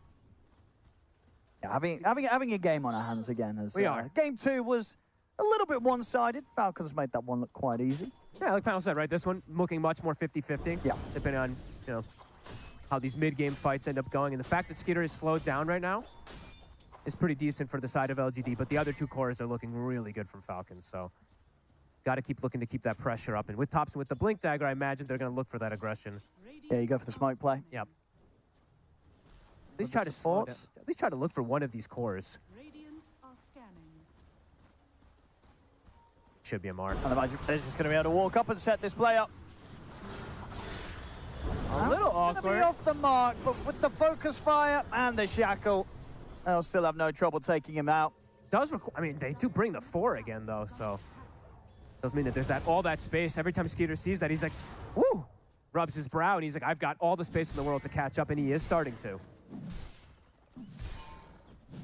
They don't really have an access point now down to him here either, since they showed all 4 up top. Somebody TP'd mid too. Skeeter knows he's very safe to get probably a solid like 2 minutes of farming. Ooh. Off the mark there, crit.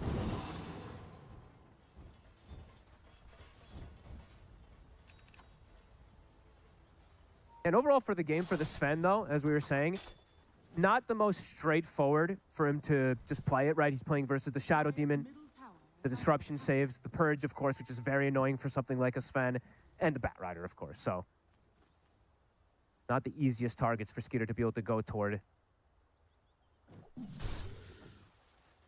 For the 14-minute Wisdom Steal, and he might be able just get away with this. Yeah. They don't have anyone over at the moment, LGD. Looks like they're focused on other things, perhaps, for the moment.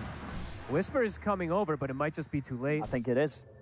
Yeah, he's going to have it, so Snake King able to get away with taking that Shrine of Wisdom away from them. Very smart little individual moves, as we're seeing from Falcons. LGD bringing numbers in situations, but Falcons playing around that. Diffusal now finished for the Pango, and Whisper, he also wants a Blink. So that does mean they're going to have 2 Blink Daggers. So usually indicates that they got to get some good aggressive plays in that mid-game. Theo. If Crit lands that hook, they might even find Topson there, so off the mark. Yeah, Blink BKB, Blink Shard BKB. Nothing fancy, nothing different. And let's see if what they're going to do, right? If you do go double Blink Daggers, you don't want to sit back. You don't really want to sit back too often. You got to get these towers, you got to get these kills. You do not want to let the Sven and Lina free farm. Especially not that, the Sven who you did such a good job of at least shutting down in the laning phase. You know this hero can recover if he's given the space, and he is getting that space now. I've absolutely got to see LGD just keep this action up. And they cannot slow down. Here's the smoke. Smoke's up. They probably want to break open the mid tower, honestly. Allows him to get easier access. Yeah. To Sven and the lean. I mean, he's about to have his level 2 Dragon form Topson off this wave, so he can get the level 12. Let's see if anybody from Falcons even shows up in the area. They might be reading this. A little short on the XP, actually. One more creep. Yuma, he's in trouble. And they'll block him off. Crit doing some good moves this game with the cogs, blocking off a lot of people when they've been trying to run. Looks like LGD, Falcons if they want to fight into it, they'll get the lasso into the arrow onto Maureen. It's enough to bring him down. They might have lost their carry, but they still seem to be cleaning up the action as they'll take out the CM. Crit will hookshot back over to Whisper. Skeeter's in as well with the stun. A defensive disruption comes out, but as the disruption comes to an end, Whisper will still die.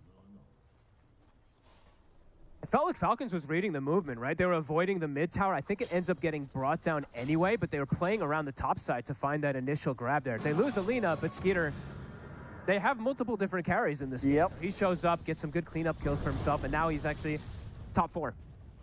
Quickly off of that there. Because that's the thing about LGD's lineup, right? It's all single target, really. It is. That's true. That's actually a very good point.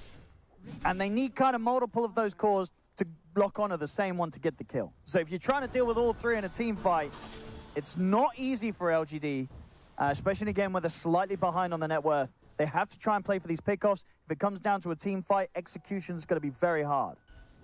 And you losing Yuma at the start is probably the worst case scenario, right? The way that he dies, gets absolutely nothing off, just gets burst in a heartbeat. Ideally for LGD, with the way that they itemize, right? With Blink Daggers, they want to be the ones getting the pick off first, having that number advantage into the fight, so. Now, though, not really the case, because there's the Blink from the Pango, so Falcons now have the way to also get the start of the fight themselves much easier.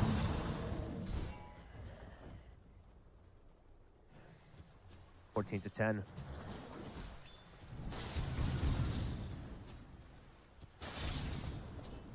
Yuma's going to need a fair bit of time. He does. We'll be going for the build-up, for that full Mjolnir first. That will be rewarded if you keep the game going right, but you're absolutely playing for the long term there. Amar, ooh, dodges it. He's quick with a blink there. Tower is under attack.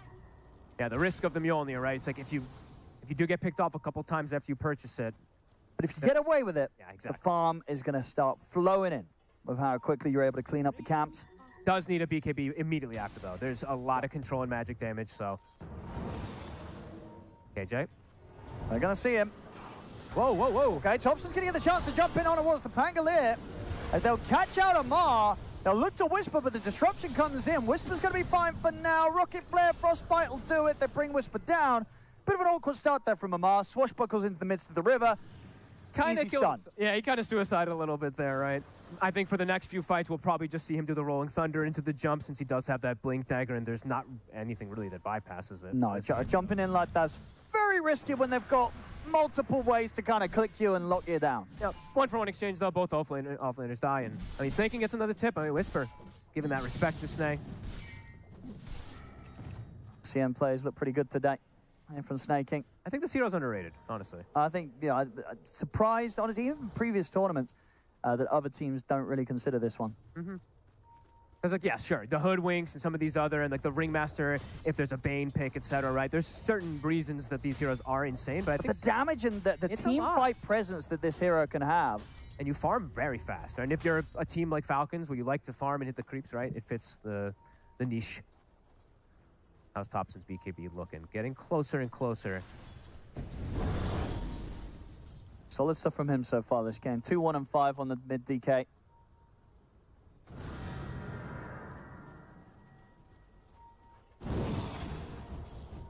Maureen very close to the Aghanims. Should have that done for the next fight. Level 15 also has been hit. And yeah, there's the blink. So double blinks on both. I mean, both sides having kind of similar things in a way. Maybe not from the same roles, right? But and I like this as well. This is something where he can get away with this game. Just not getting the BKB, just tank up, get the heart. Will he commit for that, do you think? Or because obviously there's a lot of the stuff through the BKB, right? The lasso, the focus fire. So just having raw HP, beefing up, extra damage. I mean, BKB is usually just much better and safer, but Because there are still a lot of stuns that the BKB will There is. stop. Well, we'll see if he commits for this, Skeeter. Will be a lot of fun if he does go for the Blink Echo straight at heart of Taras. I mean, massing on the strength, Sven. massing strength is what you always want to do Sure, on the it's- Sven, but you're going to hit hard, and you're going to have a lot of HP they've got to get through. Heart is also a pretty broken item at the moment too, but Yeah. we'll see. It's a bit of a crazy one if he does want to go for it. DK, BKB is finished. LGD. An easier way to approach this fight. Falcons will be able to get this tier 1 mid. Tormentor time. Can start to swing toward this bottom side. Whisper very close to his own BKB, just 1,000 gold away. They're setting up bottom. They want to contest this Tormentor, or at least get some type of kill outside of it, perhaps we see here. Wind Ranger and DK kind of inching forward. Skeeter out with the blink just in time before they did get very close to finding him on that camp. I think the lane ward caught the initial TP before the Moonlight Shadow. I think Snaking had just placed it, so it did see them starting to make the swing around. Perhaps this can secure LGD, though, for getting that Tormentor themselves, if they want to bring extra heroes. Hook shot in mid. That crit looking very good on the clockwork this game. Yeah. And honestly, we're seeing the difference of just cogs in comparison to batteries. Salt cogs are just broken. Really hard how much you're able to do with them. And he is going the build that we saw pretty much from all of the clockworks, the blink after the distiller. Super strong. And this road should be theirs. Yeah. I don't see anyone trying for any crazy blink plays on LGD's side anytime soon here around the Roche. Momentum starting to build up pretty heavily for the side of Falcons. Whisper, after having, you know, a pretty good early entrance into this game, he's gotten slowed down a lot. Bottom of the course. Not the easiest for him to just run into now at this point without that BKB. They really do need them on all their cores, LGD. Yeah. They need that little bit of a slowdown. Sometimes you don't see many BKBs in some games, and sometimes you just see 6 BKBs ASAP on the course, so. Tormentor. Rocket will hit. Falcon might die. Lives. On.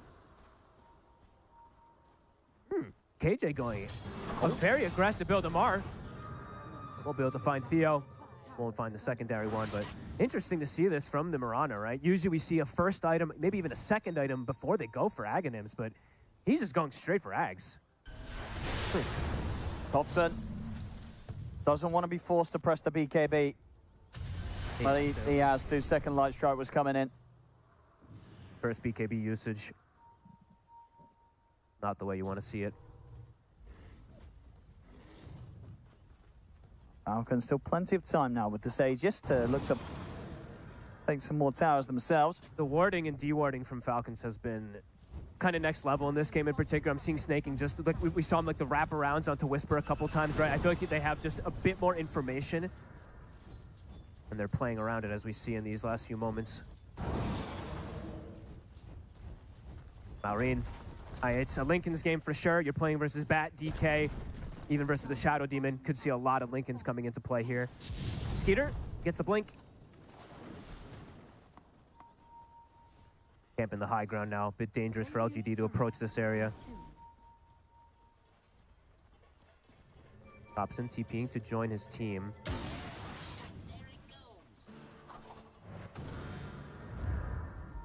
Woke up. Still have the Aegis on the Lina.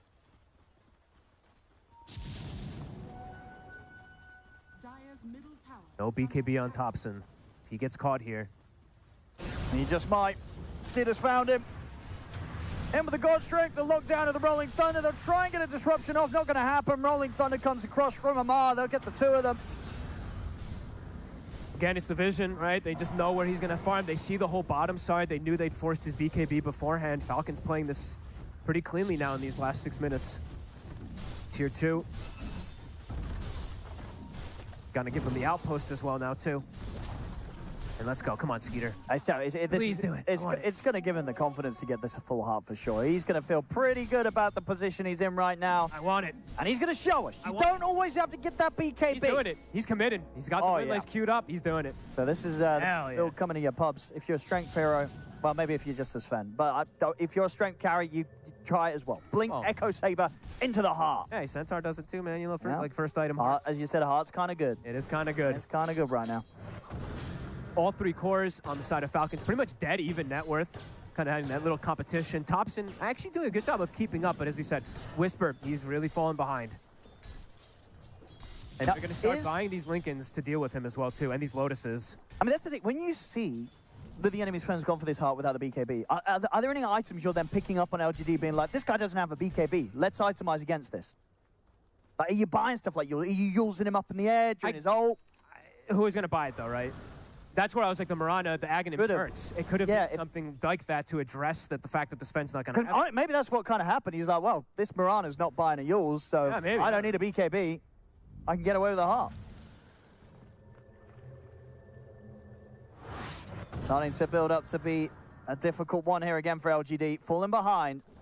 Falcon's getting a lot done around these moments with the Aegis. And it was LGD who, they're the ones that went for these double blink daggers, and they weren't able to find these kills, get back into the momentum versus Falcons.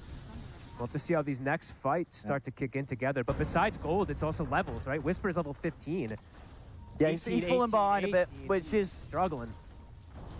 Of course, the case with the bat, and one of the reasons why a lot of other offlaners aren't playing the bat right. Whisper can absolutely make it work, as we've seen many a time, but some of the flaws of the bat as a hero and the nature of the hero is definitely being shown when the game slows down like this. Yeah. If the game slows down, like sometimes when I see Whisper do this, he'll go the boot to travel and he'll keep up with the farm and all that, but I think he probably felt like he had to do a little more this game, so he couldn't go that super greedy route.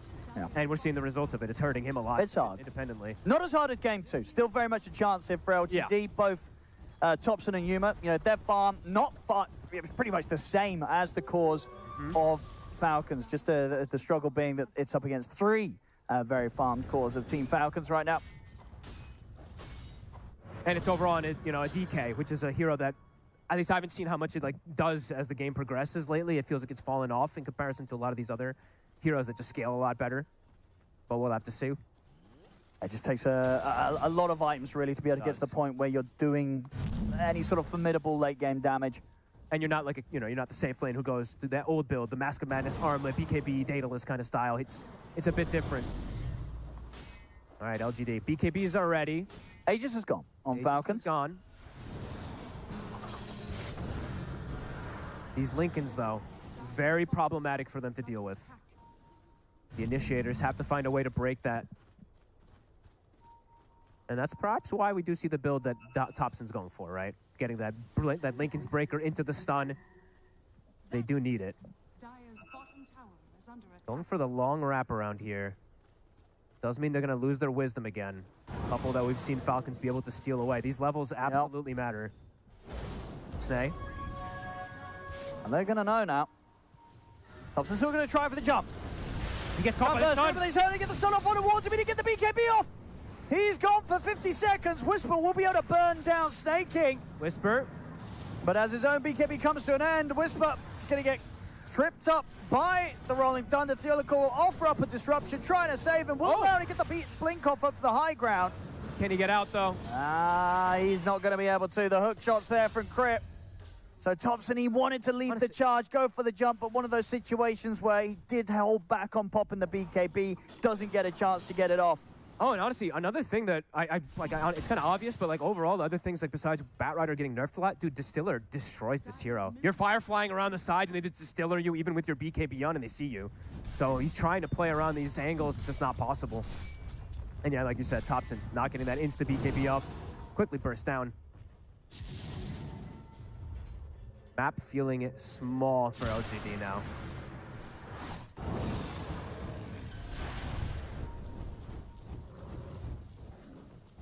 And falling more and more into the comfortable position they love to be in. Holding control of the map and having their options open. They can look to try and close this down, or they can happily farm to their heart's content on the Sven and the Lina. Absolutely. The only one really with that tried and tested scaling potential being Yuma on the Wind Ranger, but again, not easy for him. A few too many cores that he'd have to try and take down as a Wind Ranger alone. Yeah, and the real difficulty is, even though they have a save too from the Shadow Demon, the burst comes out so quickly from Falcons. These heroes die, as you saw, before the BKB is able to get off in a lot of situations. And yeah, map is small. Falcons looking for the next play. They're going to find the big kill as well. They get Yuma, and he's gone for a minute. You can't even get the BKB off again. They just have too much control. Another one. And that's a gem. They just picked it up. Immediately stolen away. Falcons, they're definitely going to be ready to get back on towards the high ground here. 2 dead on LGD. They can take the buildings down very, very quickly here with this incredible amount of damage that Skeeter has. Just feels like they've played really well around the information. Just knowing where LGD is going to make the moves, reading the moves as well too, and just keeping this farm and keeping the fights going in their favor. Ags now for Amar. And a DD rune as well.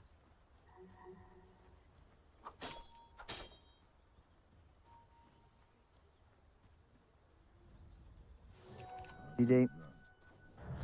No crazy item pickups really that close. Yeah, sure, there's the Hurricane Pike now on the DK for Topson, but it's just not really an item that it's going to do anything crazy. It's just a you said you can see the merit of it, but yeah, it's still...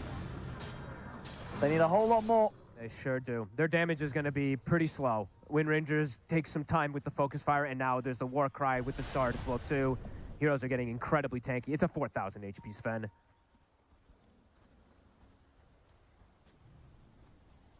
Still have this ward as well too that we saw them place deep. Mirana. Crit. Look at the opening onto Topson. Topson will be able to slide back up to the high ground.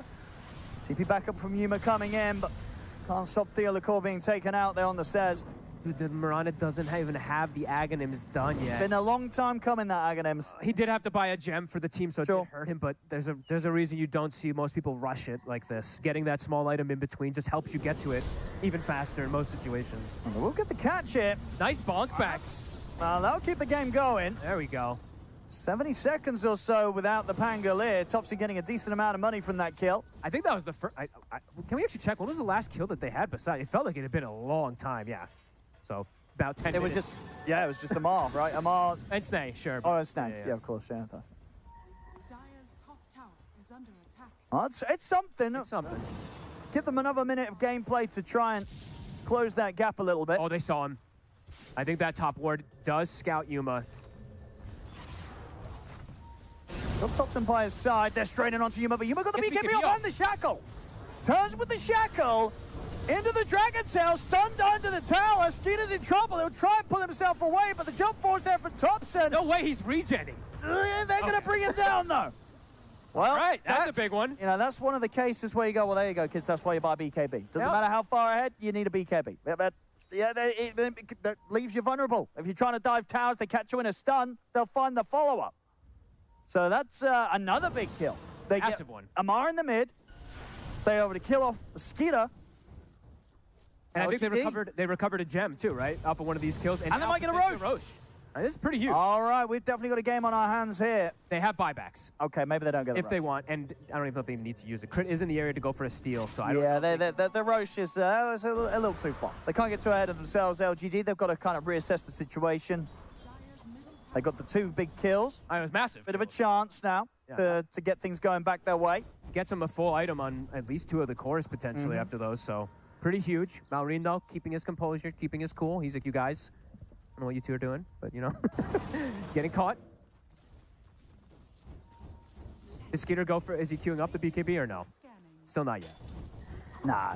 One that's not. If you die a couple of times without it, then you're like, I'll buy it. But once you're like, nah, I don't need BKB. I'll be fine. He was completely isolated, to be fair, so. Looking to secure the area, still trying to set up for the potential of that Roche. It is going to move in about 40 seconds, though. Skeeter is back up.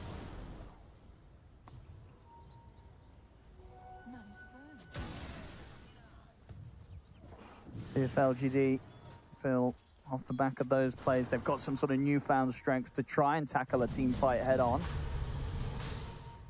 Still did not find that ward from earlier that they had placed behind them. Crit, zoning the area.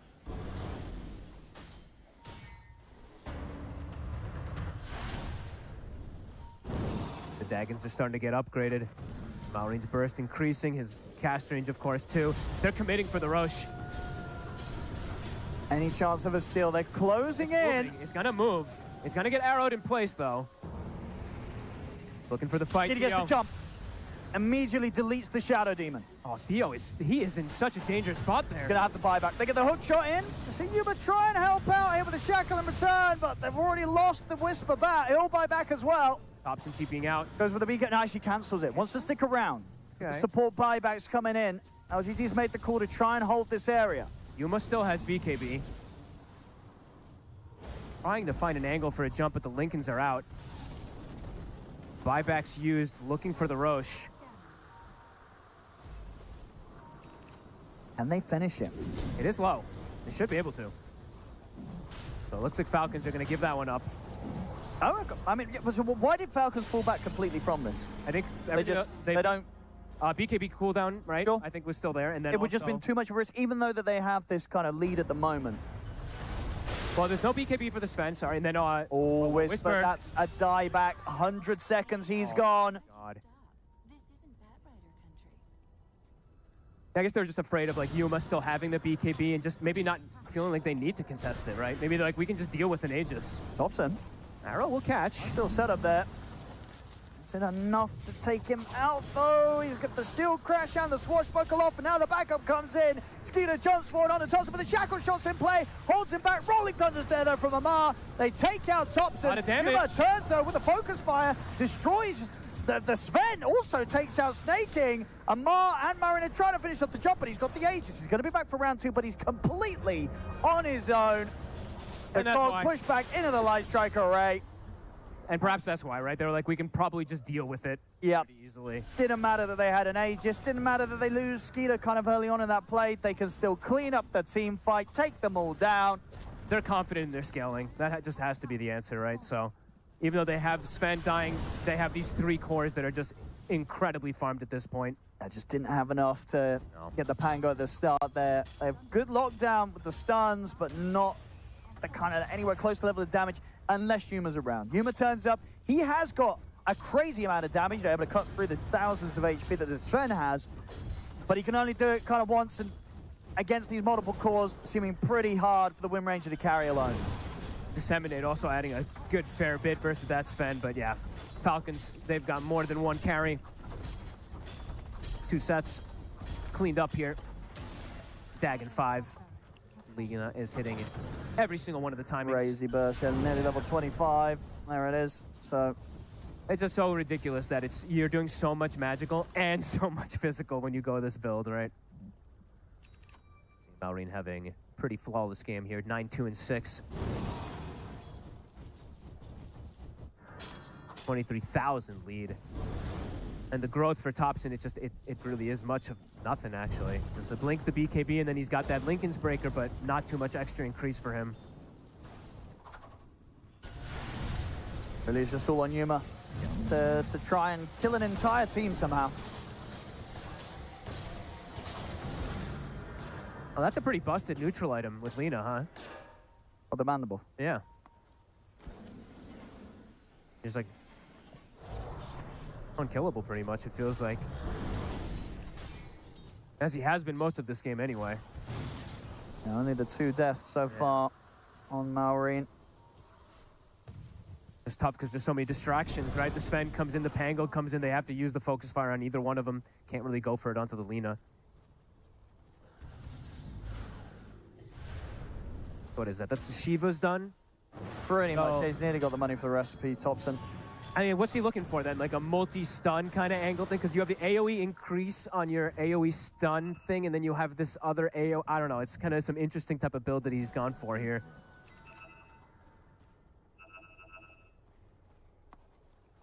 Full AC now for Skitter, completely foregoing for that BKB. Yeah, so much goes through it. Absolutely doesn't need it at this point. He is so far ahead.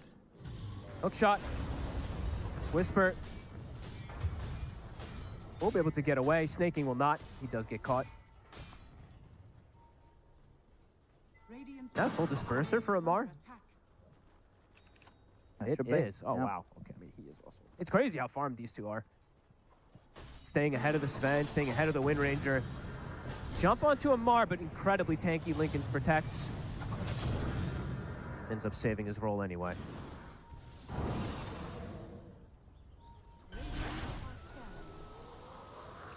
just unable to punish Malrine.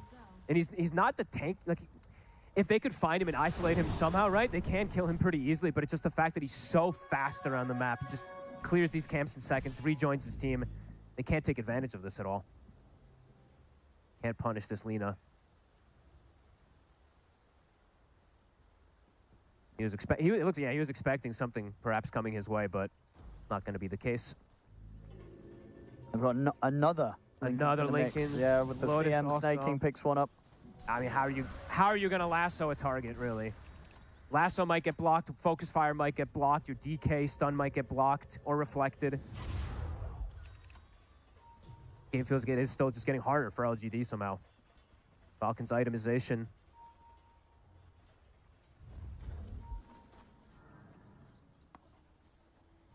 Perhaps go for that final fight here. I picked up for KJ, but there is so much hybrid damage. Ooh. Whoopsie. All right. Wanted to go for Yuma there, but Malrine blocks his hook. Might have been a bit of a risky hook. We're going into the base, or you think they get away with it at this point? You can Maybe. dive. You can at least try to force a reaction, maybe force a BKBMR. He'll go for They it. get the setup on a Yuma. Stun. Option there.